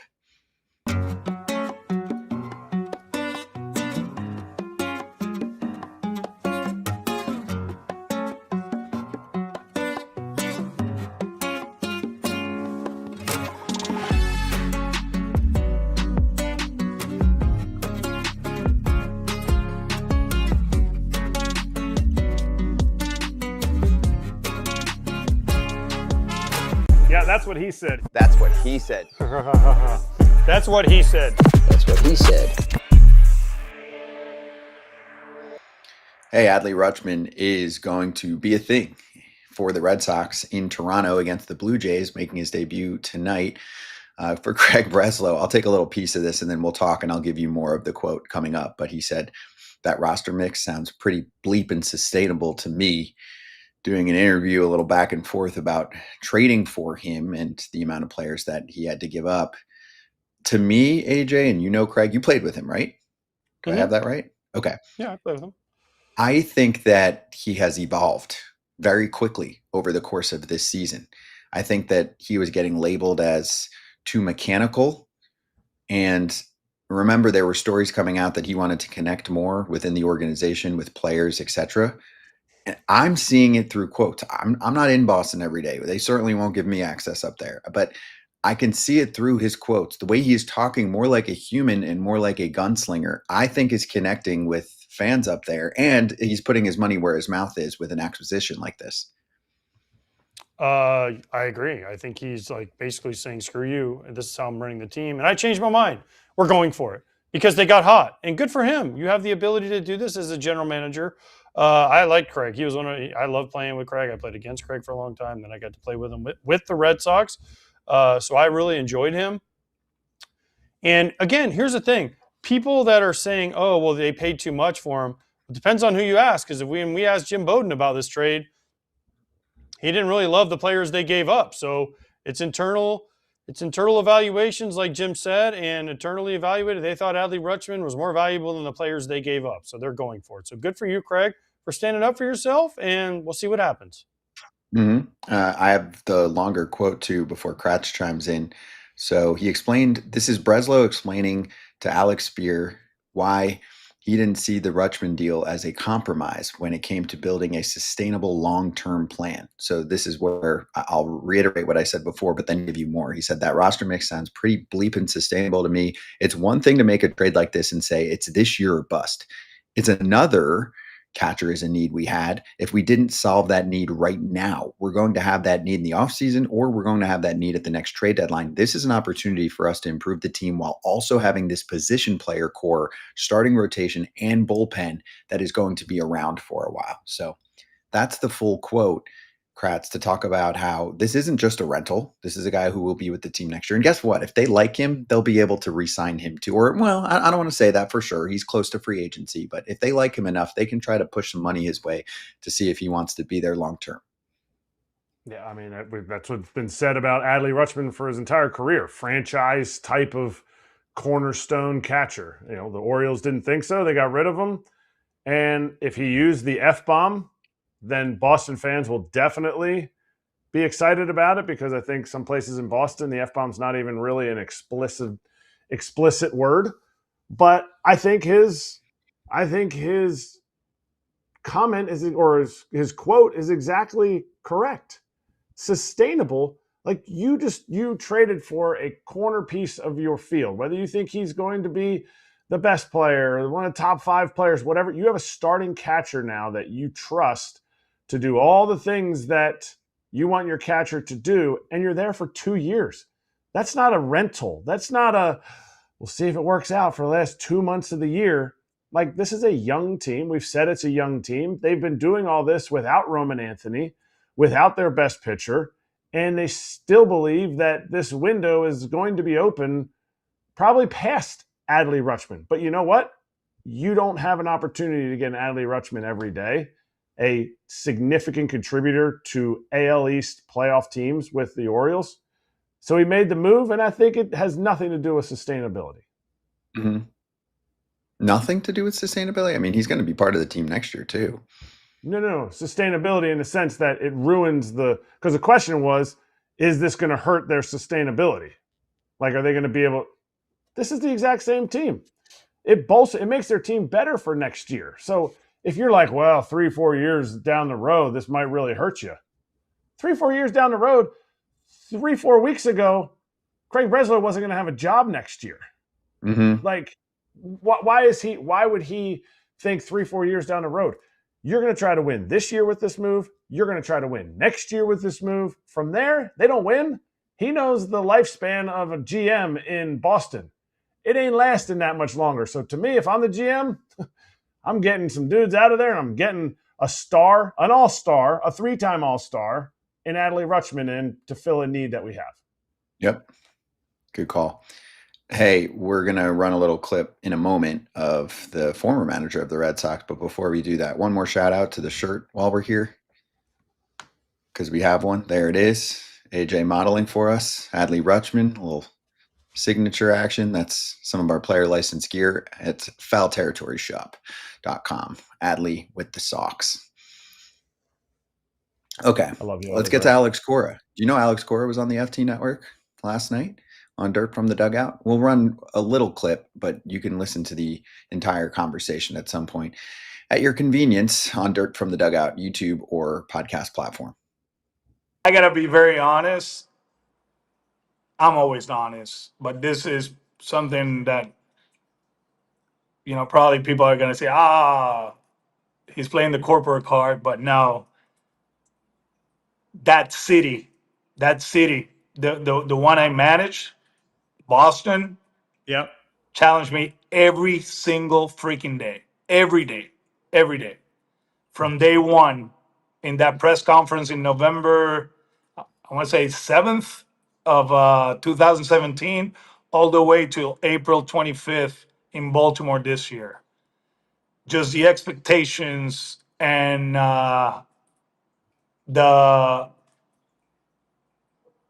shoot. You feel that you have to win 162 games in Boston, and they push you to be great. And when you have bad days, you remember that you are in Fenway Park and you're playing in Boston, and you cannot, mope around. You have to show up and do it over and over again the right way as a manager. Right. I don't know what the future holds. I'm in a good place right now, but from that day when I signed that contract all the way till the decision was made, that fan base challenged me, man. It is nonstop. It's actually very intense, and honestly, I can feel now, kind of like, oh, okay, this is kind of like Look life, at you. You're all Well, yeah, and then they're talking about he looks different right now. He looks a little less stressed, but yeah, he was feeling it. The Red Sox were in a bad spot. They were in a bad spot after he left, but then eventually they are now in a very good spot. So I think Alex is going to return next year. We'll talk to him probably at some point in the offseason, AJ, but I think he'll be back managing another team next year. I don't know if it'll be next year, but he'll definitely he should manage again. I think he's a really good manager. He's a great guy to interview. He's a great guy to talk to. He's honest with you. Listen, I have a special place in my heart for the Cora family. Joey Cora was I played with him for 7 years as his brother, as a coach. He was on our 2005 World Series team. And I tell you this, if anytime I reach out to either Joey or Alex, they will get right back to me. They will text me right back. They are not afraid to pick up the phone. Joey and Alex will text me during the postseason if they see some on a team. They are just awesome. So I wish them nothing but the best. Joey recently fired by the Tigers. Obviously, Alex let go by the Red Sox earlier this year. I love these guys. I think they're great baseball minds. They're great baseball people. And I want them to do the best they can and succeed in life. But Joey and Alex are both awesome. Yeah, and you can catch the entire interview, including Alex talking a little bit about his future on Dirt from the Dugout. Recent guests include David Ross, Eric Hosmer, our guy Buck Showalter. Tim Kirkjian was on a recent episode. Jeff Nelson, Chris Burke, Rajay Davis. There's DeRosa, who was on one of the first episodes. Dirt from the Dugout, Carl Ravitch, Justin Musil. You can catch it on YouTube and wherever you get your pods. All right, last topic here in this one. Tony Vitello going through it. The whole Giants organization, Kratz, going through it. So there was a back and forth where he was being asked about usage of Blake Tidwell in a game, right? This is super detailed in terms of going into one moment in a game for a team whose games really don't matter in terms of the playoff race at this point. But here's the response from a spirited Vitello. Take Tidwell out at that point. It seemed like a good learning point for him to work his way out of trouble. And yeah. Why take him out then? Well, I think it's two things. Learning point, we need a lot of them. There are several from this game. 3 out of the last 4 games. Really the sloppy game in the last series as well, but 3 really tight ball games. There's a whole basket full of learning points that everybody behind me and me need to learn from and move forward. And at the same time, we're kind of out of room for learning points. I realize we're at a point in the year where we're trying to give some guys some looks, if that's a fair way to say it, but we're trying to win ball games. So at that point, he kind of emptied the tank against Altuve. It was a pretty good battle. I've seen that. I haven't seen as much baseball as Woe or Wash or some of the other guys, but I've seen that many a times where you empty the tank, in kind of a standoff there, and the next guy gets you. We're not going to spend a ton of time talking about the Giants the next month and a half, but thoughts on how to manage this the rest of the way for also a first-year manager, Kratz? It's tough. It's tough because he came from a place where it was nothing but winning. And I think that was the expectation when he came here. This is probably one of the reasons that it's tough for some college coaches to come into a situation. How much development has he really worked with? Like, he doesn't have like a minor league managing career, coaching career where he's like, yeah, I get it. That was how we develop. And so I think what he said is right. We always talk about, it's about winning ball games in the big leagues. But I would have a hard time believing that the 49-70 Giants are in a spot where it's about winning ball games. It's about developing players. And Tidwell is a young player in this game for the Giants. If they want to know what he's got, maybe you push him a little bit farther. I don't disagree with him. They're long at bat, but you got to push him. You got to push him sometimes. And ultimately, who are we to say, oh, he should have pushed him here, but don't push him there? Why did you do that? When you're going to be nitpicked all the time, and Vitello gets it. He talks a lot, so he's going to be the things that he says is going to be critiqued because he says a lot of things. Mm-hmm. And you're right. He hasn't managed many games where it doesn't matter. And he's going to do that at the big league level. I mean, he managed a really good Tennessee program. I doubt AJ, you follow college better than we do. I doubt he was managing many games where it was like, this doesn't mean anything. We're so far out of it. That never happened, probably. Every game in college matters because you can always sneak into the tournament or figure out a way to stay alive. So here's the thing. This is where Buster Posey, Ron Washington, Ron Wotus, whoever else he has in his corner, they all need to sit down as an organization and say, all right, we have 40 games left. I don't even know how many, but 40 to 50 games left. This is what we need to find out of 1 through 26 of these players and 28 when it gets to September. And we need to find out if this guy can do this, if this guy can do this, and this guy can do this, right? And I know it's always about winning games. I understand that. But when you're not going to make the playoffs and you're not going to be any good this year, it's about figuring out what you have for next year. There is no transfer portal. There is no NIL where you can go get new JUCO players. You got the players you got, and you have to be able to get them better. And that's not a knock on Tony Vitello. He's just never done this. So this needs to be an organizational philosophy where they all sit down and say, hey, this guy needs to figure out this. This guy needs to figure out this. They need to have a developmental strategy as an organization. And probably the front office needs to tell Tony, you're not going to lose your job if you lose these games here at the end of the season. Or else he's going to continue to be like, oh, sorry, nope, we got a good outing. We're going to go to the next guy. He doesn't want to lose his job. He wants to be a big league manager. Yeah, you want to get to the end of the year and look at something that's not as terrible as where it's at right now. It's a good point. Okay, let's get to a team that's in the mix right now. The Orioles, Kyle Bradish, joining us next.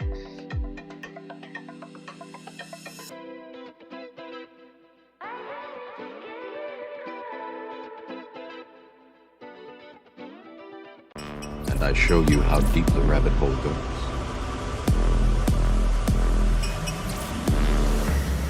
Data Dish, Inside Edge, pointing out today how The Nationals are still leading baseball in slugging percentage, AJ, at a 440 clip. The league average is 401, and it's not like that ballpark is a bandbox. A lot of guys have really improved. Some have left now via trade, like a Luis Garcia Jr. Can we show the Mike Petriello tweet too?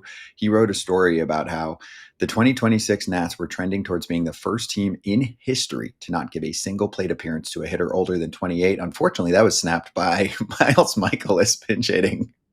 But he still said youngest group ever. Yeah, the Miles Michaelis, he went up there to bunt, which I thought was funny because most analytic people don't believe in bunting, so he had to bunt, and they sent Miles Michaelis up there because apparently none of their position players can bunt, which I also find funny. But they rake. Listen, that's why the over in the Nationals game has been such a hit. They rake. They give up a lot of runs also. They score a lot and they give up a lot, okay? So, yeah, James Wood, C.J. Abram, this team, Keibert Ruiz, Luis Garcia before he got traded. These dudes could rake, and they figured something out, so good for them. I'm figuring it out, but they got to figure out how to pitch at some point. So data dish how to pitch, please, Nationals. The inside edge is data dish is going to tell you this is something to watch for next year.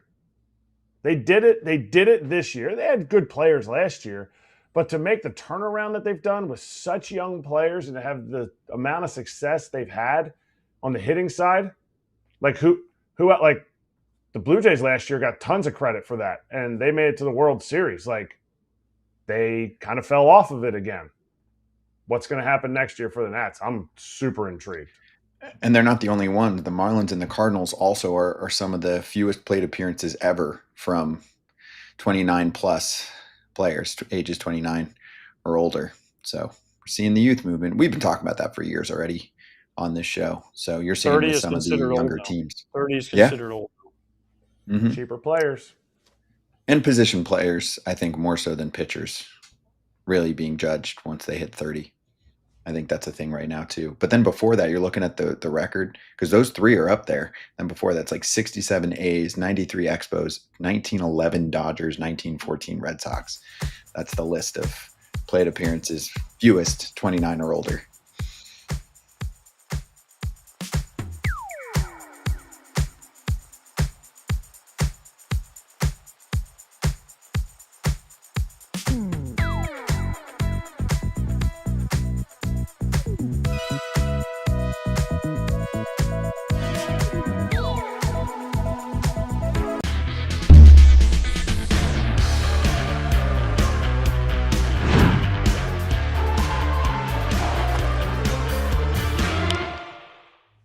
Kyle Bradish of the O's is hopping on with us right now to talk about the Orioles and being in the mix right now. Kyle, thanks for joining us. How's the season going? Yeah, thanks for having me on, guys. Season's going. It's been a grindy one. Obviously, we'd like to be in a better position than where we are right now, but there's still some games left to play. So hopefully, we'll pick it up and make a little playoff push. Hey, Kyle, isn't every season grindy? This isn't your first season. You've been through a bunch of these now. I love when you're like, it's grindy. But isn't every season kind of grindy? Good, bad? I mean, they're different kind of grinds. Do you feel that way? Yeah, absolutely. It's a long 162. This one's felt a little longer at some stretches. So I think it's been a little more grindy than in the past. But you're a starting pitcher. You only got to go out there 30 times a year. Shouldn't it be like, vacation for the next 4 days, and then now I got to get ready to pitch. So I feel like as a starting pitcher, it's a little bit easier to get through every day. Yeah, I mean, there's a lot that goes on behind the scenes as a starting pitcher, but you're also out there with your guys every day, trying to win. So when the team's not playing good or team is playing good, you're right there with them. I can comment on this. Sitting there and not playing makes it way longer than going out there and playing every day. So I can comment on that. I wasn't a starting pitcher. I just sat on the bench with you guys a lot. But do you feel like this season's different now that you are fully off of your recovery from Tommy John, fully back where you're like, okay, you played a little bit. Rehab is extensive for as long as you were out. but now you're like, okay, I'm in it for a whole season. Is this season feel different coming back from that? Yeah, absolutely. The past 2 years, just having to be going through that rehab process, it definitely made the season feel longer in a different way. Mostly because I wasn't able to be out there with my guys competing. I was just watching the whole season, not just every 4 days. But right now, it's just get my body right in between starts to go out there and compete for the 33 starts that you try to make all year. All right. So you went through that the last 2 years. Then the team comes to you with an extension offer. Can you give us a little bit more of what goes on in that than we normally get? Because it's like, oh, extension. Really happy to be part of the team. Love to be here for the next few years. It's going to be great. How does that process start? Is it stressful for you? Or is it something that you say, agent, take care of it. I'm going to throw speedballs up there. Yeah. So this was not the first time they came to me with an offer. We didn't agree to like our number. So in between not agreeing and then going to the hearing, they made an offer. Nothing really came out of it. So then kind of went into the season not really thinking anything of it. And then first day All-Star break, they reached out to my agent with another offer. And then we spent kind of that 4 or 5 days just going back and forth negotiating. And then we got to a number where I think everybody was comfortable at. And it really came down to that this is kind of where me and my wife want to spend the next 5 years. We're comfortable here. We really like the staff that's been brought in this year. And the pitching guys, I've been with them for the past 2-3 years. So they're great and just really comfortable with those guys. Kyle, so it came together really quick then from what you're saying. Was there pressure? Was there any pressure on you? Not, I don't want to say from anyone outside of, because nobody can understand the pressure as players we put on ourselves. But was there pressure when you first heard it? I mean, you said it came together in a few days, but when they first came back to you, were you just like, man, I really want to get this done. I just want to get this done because I love it here so much. Yeah, I think with that first offer that they came before spring training, kind of laid some groundwork. So it kind of made this one a little easier to get to where we needed to get to. But I think the only pressure was me putting it on myself. If I was really comfortable turning down that amount of money to take the chance of whatever happening over the next 2.5 years, and then kind of looked at myself and talked to my wife about it. It's like, we're really happy here, so why not spend the next 5 years here?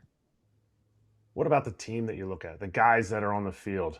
Does that go into your thought process? You said right after the All-Star break, you go, okay, I'm looking around. We got Basayo, we got Boz, we got Okay, no. So we got Westberg coming back. We got Hunt, Gunner, all those things. Does that go into your thought process?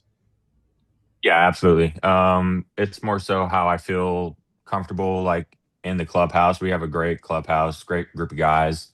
And the talent speaks for itself. Like you said, you got Gunner, Basayo, Westy coming back. Shane signed on for the next 4 years. Obviously, the big one is the polar bear, kind of leading the charge right there. But I think having those guys and just knowing that you're going to be around those guys for the next 4 or 5 years and being able to compete with them definitely makes this easier to sign and you wanting to do that. All right. Well, the guy that I jokingly skipped over / not is gone. Adley Rutschman. Both of you made your debut the same year.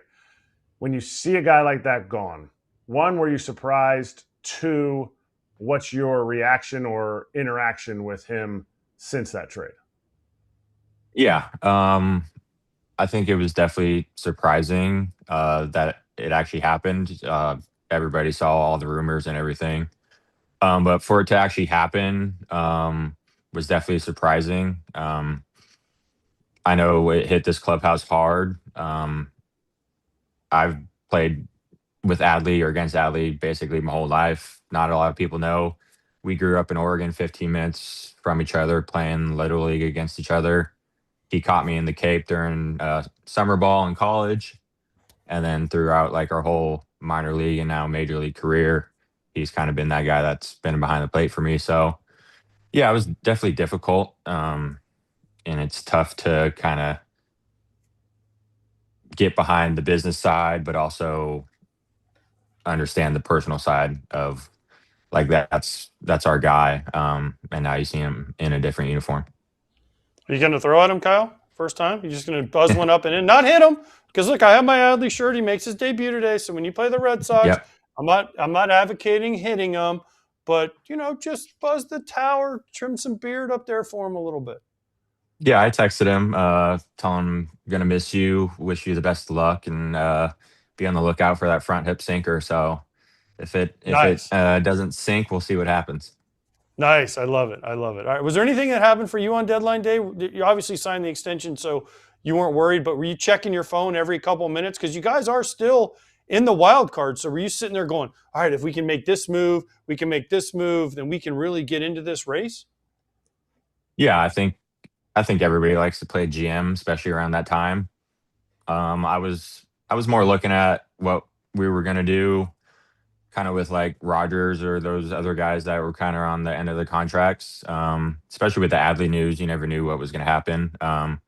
But just knowing we are still kind of in the hunt for that wild card spot, you're hoping some things are going to happen, but you understand some things that don't happen. But at the end of the day, like Dean Kramer, one of my best friends, Wellesley, one of my better friends on the team too. Wardy and Adley are gone now. But I think it wasn't like a full teardown. You still have Rogers, who's kind of been one of the leaders in this rotation for the past 2 years. So I think we're still in a good spot. Just win games. Is 3 games insurmountable though? Like we look at it and we go, there's a lot of teams right in that spot. For you guys on the field right now, when you look up at the scoreboard, and you're lying if you don't look at the scoreboard because you got a lot that you're not doing while you're not pitching. But what is it insurmountable? Does 3 games feel insurmountable? No, I think we've been in a worse position earlier on in the year than where we are right now. And I think it all just takes is you get on a run 3-5 games here and you're right back in it, or you're in the playoff spot. 3 games is not that big of a deal. I mean, we've been playing these guys. We're playing the Twins right now. Just got done with the Rangers.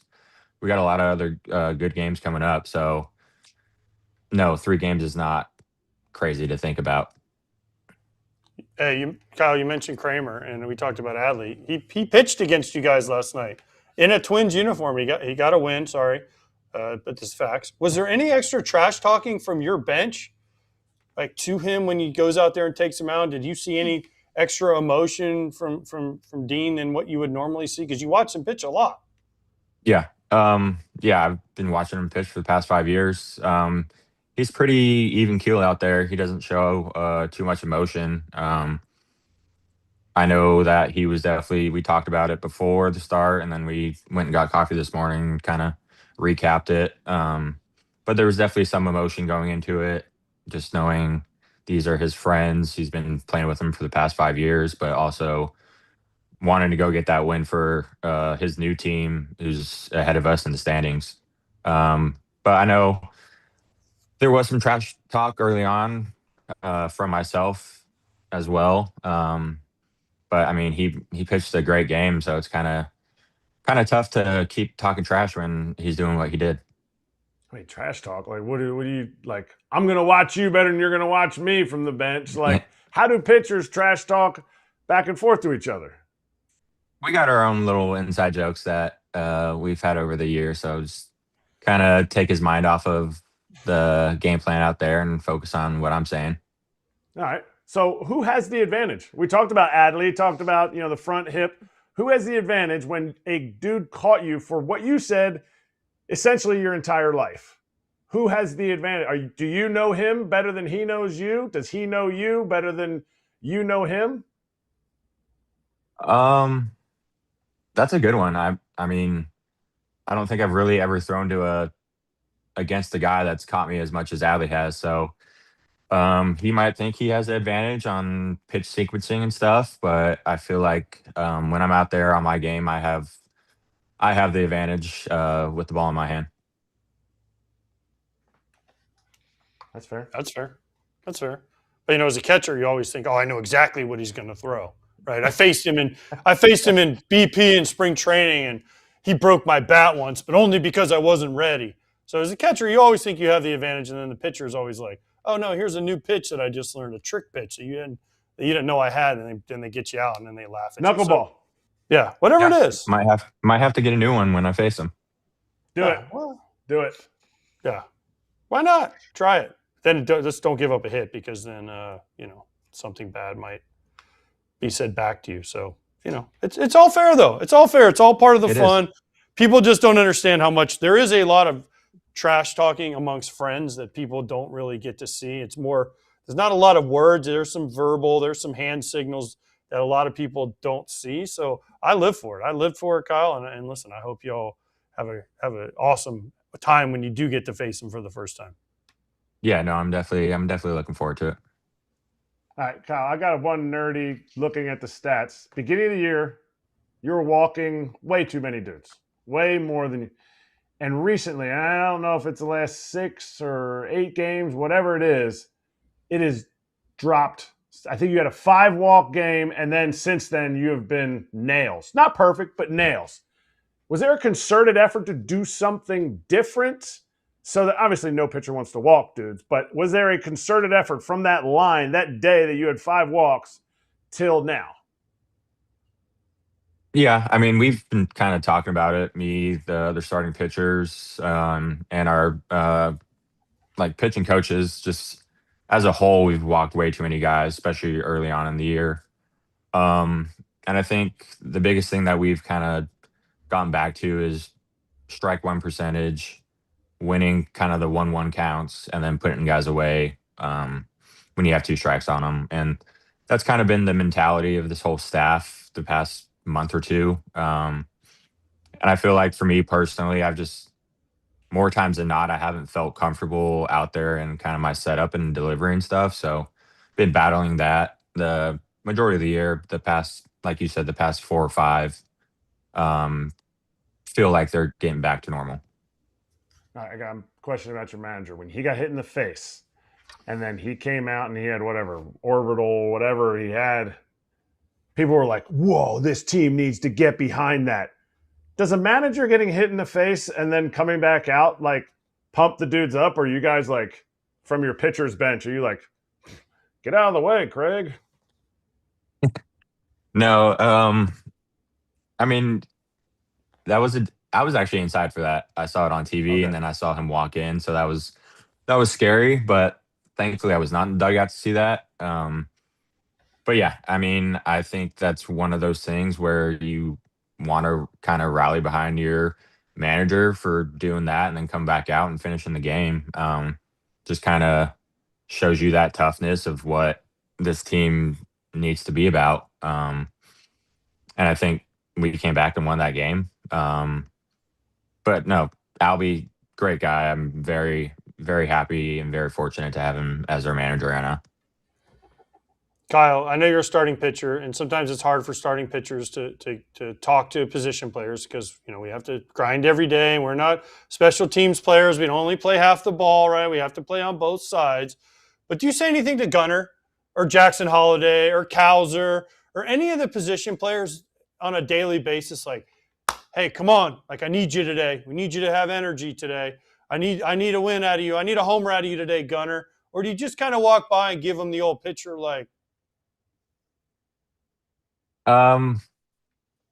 Some days, I mean, we all kind of joke around in the clubhouse, and I don't think it's a secret in the clubhouse that offense has been struggling as of late, just like early in the year, pitching was struggling. And I think we have that good of a clubhouse to where guys feel comfortable to go talk to them. But with those guys you mentioned, I mean, I have my handshakes with Gunnar and Cowser, and we talk kind of on a daily basis, whether it's playing games or actually talking baseball. So I think we have a pretty good relationship to where yeah, if I went up to them and said, "Hey, need a homer out of you today," they'd completely get it. Has somebody stepped into Adley's role? You talk about handshakes and everything, that leadership role, or is that something that's not even, we don't even need somebody to be Adley. Everyone just needs to be themselves. Yeah, I think Adley's such a kind of special personality, especially in that clubhouse. He was friends with everybody, so I don't think you really fill that role that he was to this clubhouse. Everybody kind of goes about their business, and Adley was more of a kind of lead by example guy, anyways.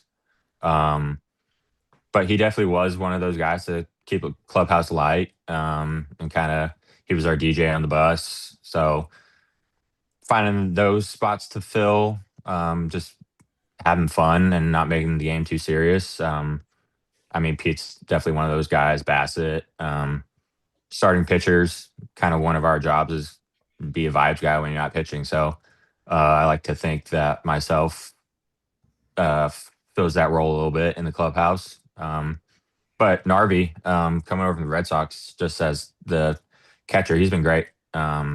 Very knowledgeable, knows his staff already. And he's caught 5 or 6 games in a row. But he's been great back there. Well, Kyle, we appreciate the time. Yeah. If you ever need to get hot, ask Bassett. I'll pick the jersey. I think last time I picked the jersey, you guys went on a run. So if you need to get hot, Kyle, just let me know. All right, I'll let you guys know. Kyle, thanks for stopping by. Great to talk to you. All right, thanks, guys. And hey, Birdland Territory, also where you can learn more about the Orioles. They've had many of the O's on. Chris Davis was on a recent episode. Go check it out wherever you get your shows and pods.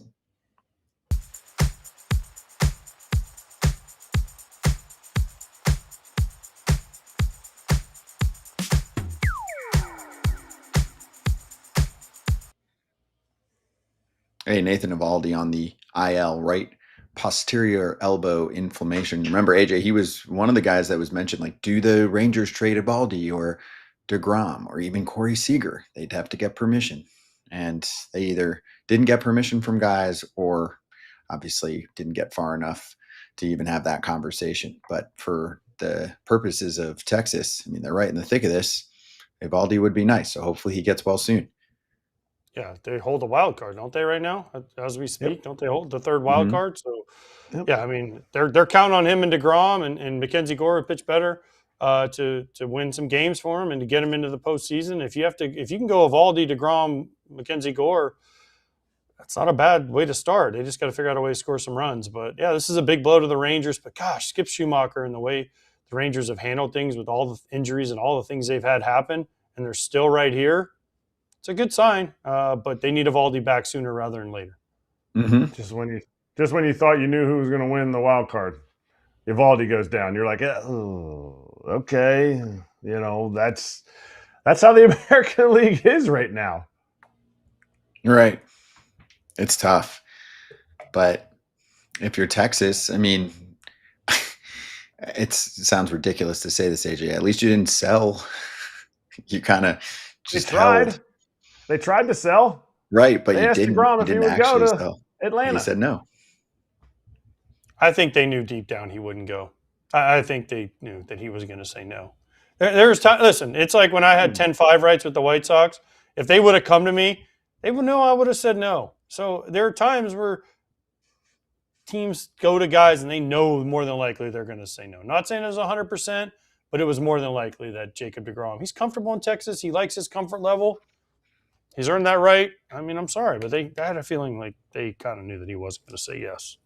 You feel like it's a PR type of thing then? Of course it's a PR. Of course it is, because they can say, oh, well, we tried to get rid of him, but he wanted to stay, right? I mean, why does it need to be out there that they even tried to move Jacob DeGrom? It shouldn't even be out there.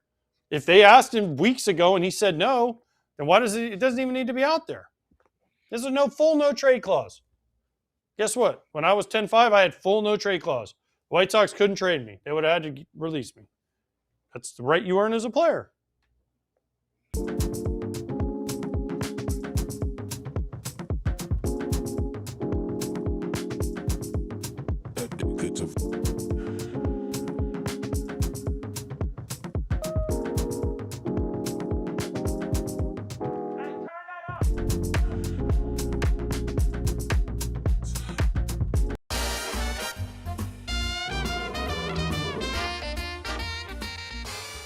We almost hit, except I'm ice cold. But everybody else hit yesterday, including AJ leading the charge with his plus 166 or parlay.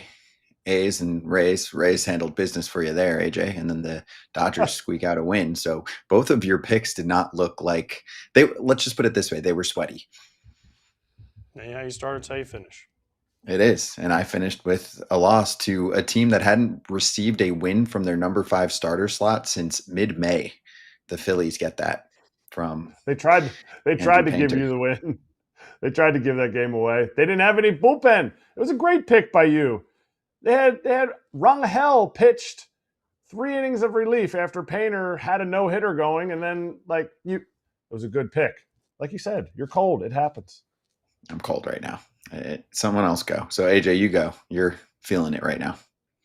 I don't know if I'm feeling it, but I'm going Cease over 7.5. So he needs 8 strikeouts. He's been on a roll. He's probably the front runner for the American League Cy Young right now. And then I'm going Yankees money line. Why? Because Brian Wu has to pitch on the road. And if you ain't seen them numbers, check them numbers, kids, because it ain't very good. He has a hard time making it out of like the 3rd inning.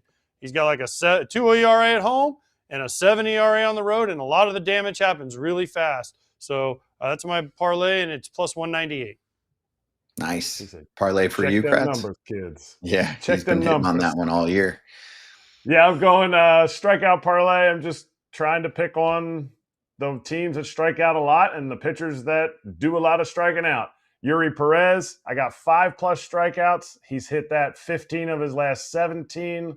And I have AJ's Sean Burke for 6 strikeouts. Yeah, and he's hit that 11 of his last 13. And I think he's having a tremendous year, but AJ knows that. And that's at minus 150. So I'm putting 150 down to win 100. Okay. I'm putting 100 down to win 105. I'm going with the Guardians tonight. Tanner Bybee matches up against Drew Anderson, who's now going to be into the rotation for the Tigers. Remember, if you listened to our show earlier today, Drew Anderson and Jackson Jobe, who I really like, are better than Skubal and Mize in the rotation, according to some who said AJ is stupid. So I'm going to go against what they say and pick the Guardians to pick up a win. I also think the Guardians might get going a little bit here to try and get out of the mud from what we're seeing with the entire wild card race. So I'll pick them. The BetMGM Swing for the Fences game there for you all season long. If you want to play, it's like a little game inside BetMGM's app where you can score bonuses and tokens, like a $50 bonus bet, depending on if you get yourself a hit. Could be a homer, triple, double, single. Just don't get out. If you get out, well, you can try again tomorrow. Gambling problem or concern, call 1-800-GAMBLER.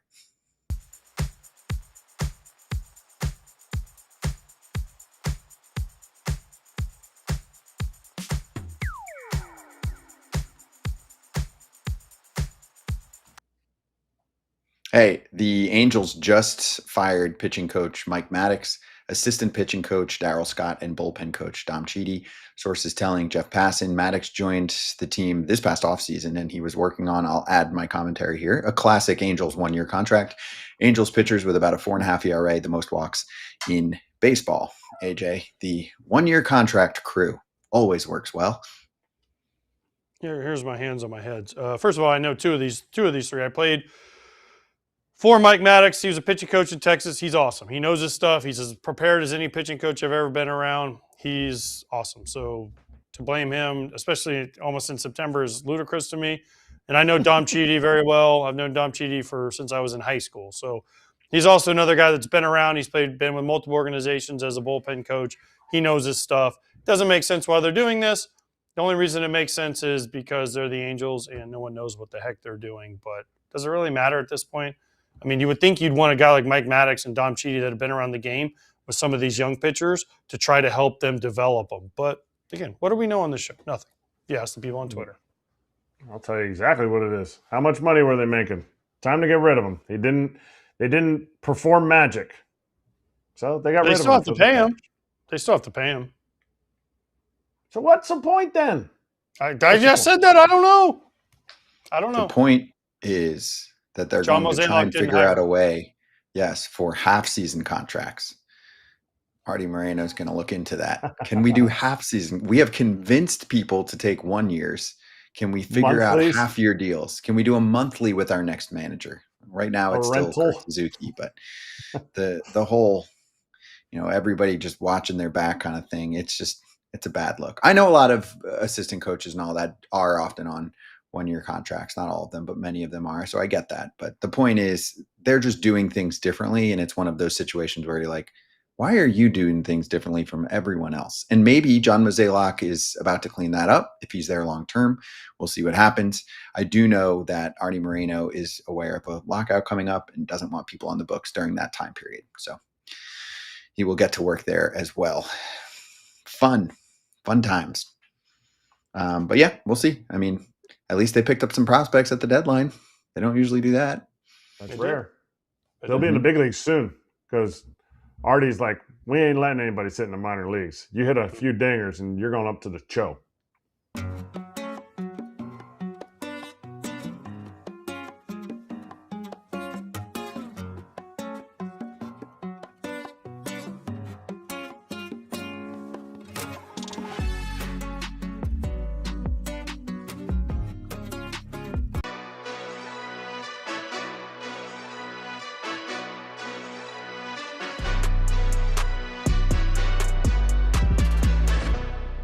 Let's slap. I thought this was hilarious from Jake McCarthy, who's having a really good season, and that includes really good road numbers for the Rockies. He won National League Player of the Week, his first time doing it. And AJ, his quote to Bob Nightingale was, "I didn't even know they had that award." How many guys do you think know and not know? What's the percentage splits on the Player of the Week award? I think most players know they have one because they've usually been on a team where the guy has won one.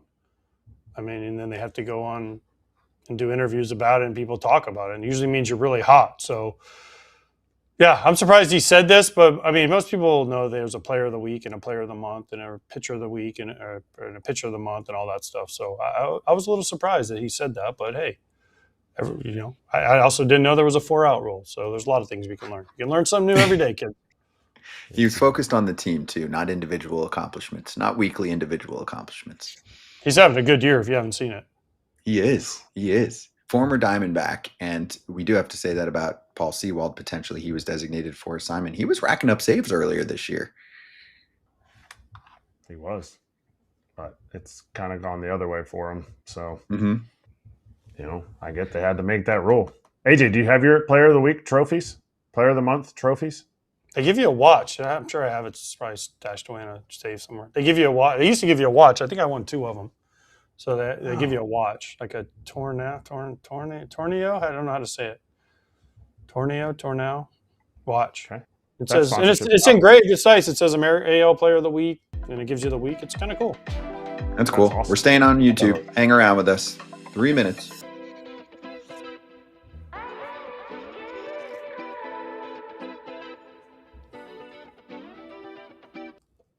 All right, we're back. Can we cue up the White Sox players having fun on their day off?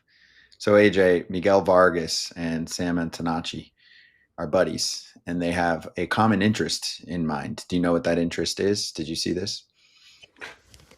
No. That's pretty awesome. My son saw that movie, said it was really good. So I have not seen it yet. I'll wait till it comes out on Blu-ray before I go watch it. Blu-ray. Pretty awesome that they dressed up like that. And I want to know this. When the movie actually was playing, did they keep the Spider-Man masks on? Because it would have been really hard to see the movie when you have the things over your eyes, I would think. I've never been Spider-Man. I've never dressed up as Spider-Man, but those masks, they would be kind of hard to see. If they listen to the mascots, then they would know to never take your mask off unless you're all together in a bar hanging out and having drinks during the All-Star game. But it was Spider-Man, by the way. I don't know if we actually ever said the words, but Spider-Man is where they went, and they dressed up as Spider-Man. And I don't know if it was in this tweet, but they also had a fun picture, I think with someone who was working at the movie theater, where they did the what is it? Shooting the web. Yeah. And there were 3 of them. Oh, so that was fun. Yeah, that's cool. What else do we have? Todd Frazier, old timers. We forgot to do, or we ran out of time really yesterday. We didn't forget. Todd Frazier did some things over the weekend. Did he win MVP honors? Hoke was like, he's on his way to MVP honors in this old timers game. Arm's still strong. I didn't see. Third base. I didn't see either. I didn't see.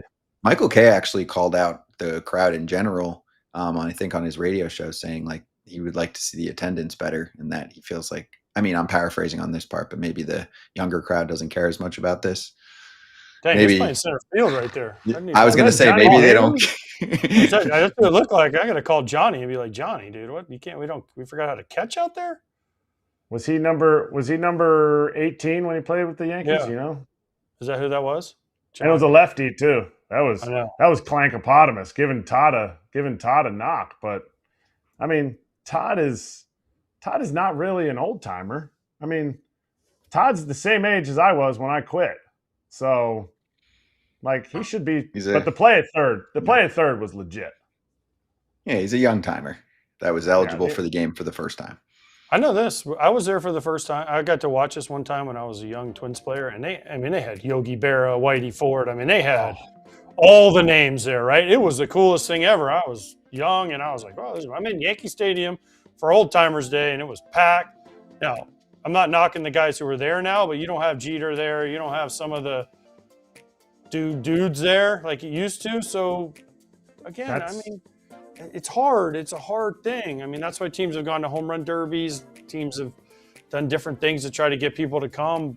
I don't know. I mean, listen, the Yankees have more names than anybody, but it's hard to hold people's attention for an old-timers game and then a regular game. I'm sure Swisher was not able to make Ozzy's number retirement because he was at the Yankees thing. True. I'm sure that's what it was. Ozzy in his speech said that he really wished Swisher would have been there. Yeah. Google that for more fun. Hot Sheet coming up. It should be starting now on the Baseball America YouTube channel. Updated top 30 prospect lists per organization. They'll talk about it. See ya Wednesday.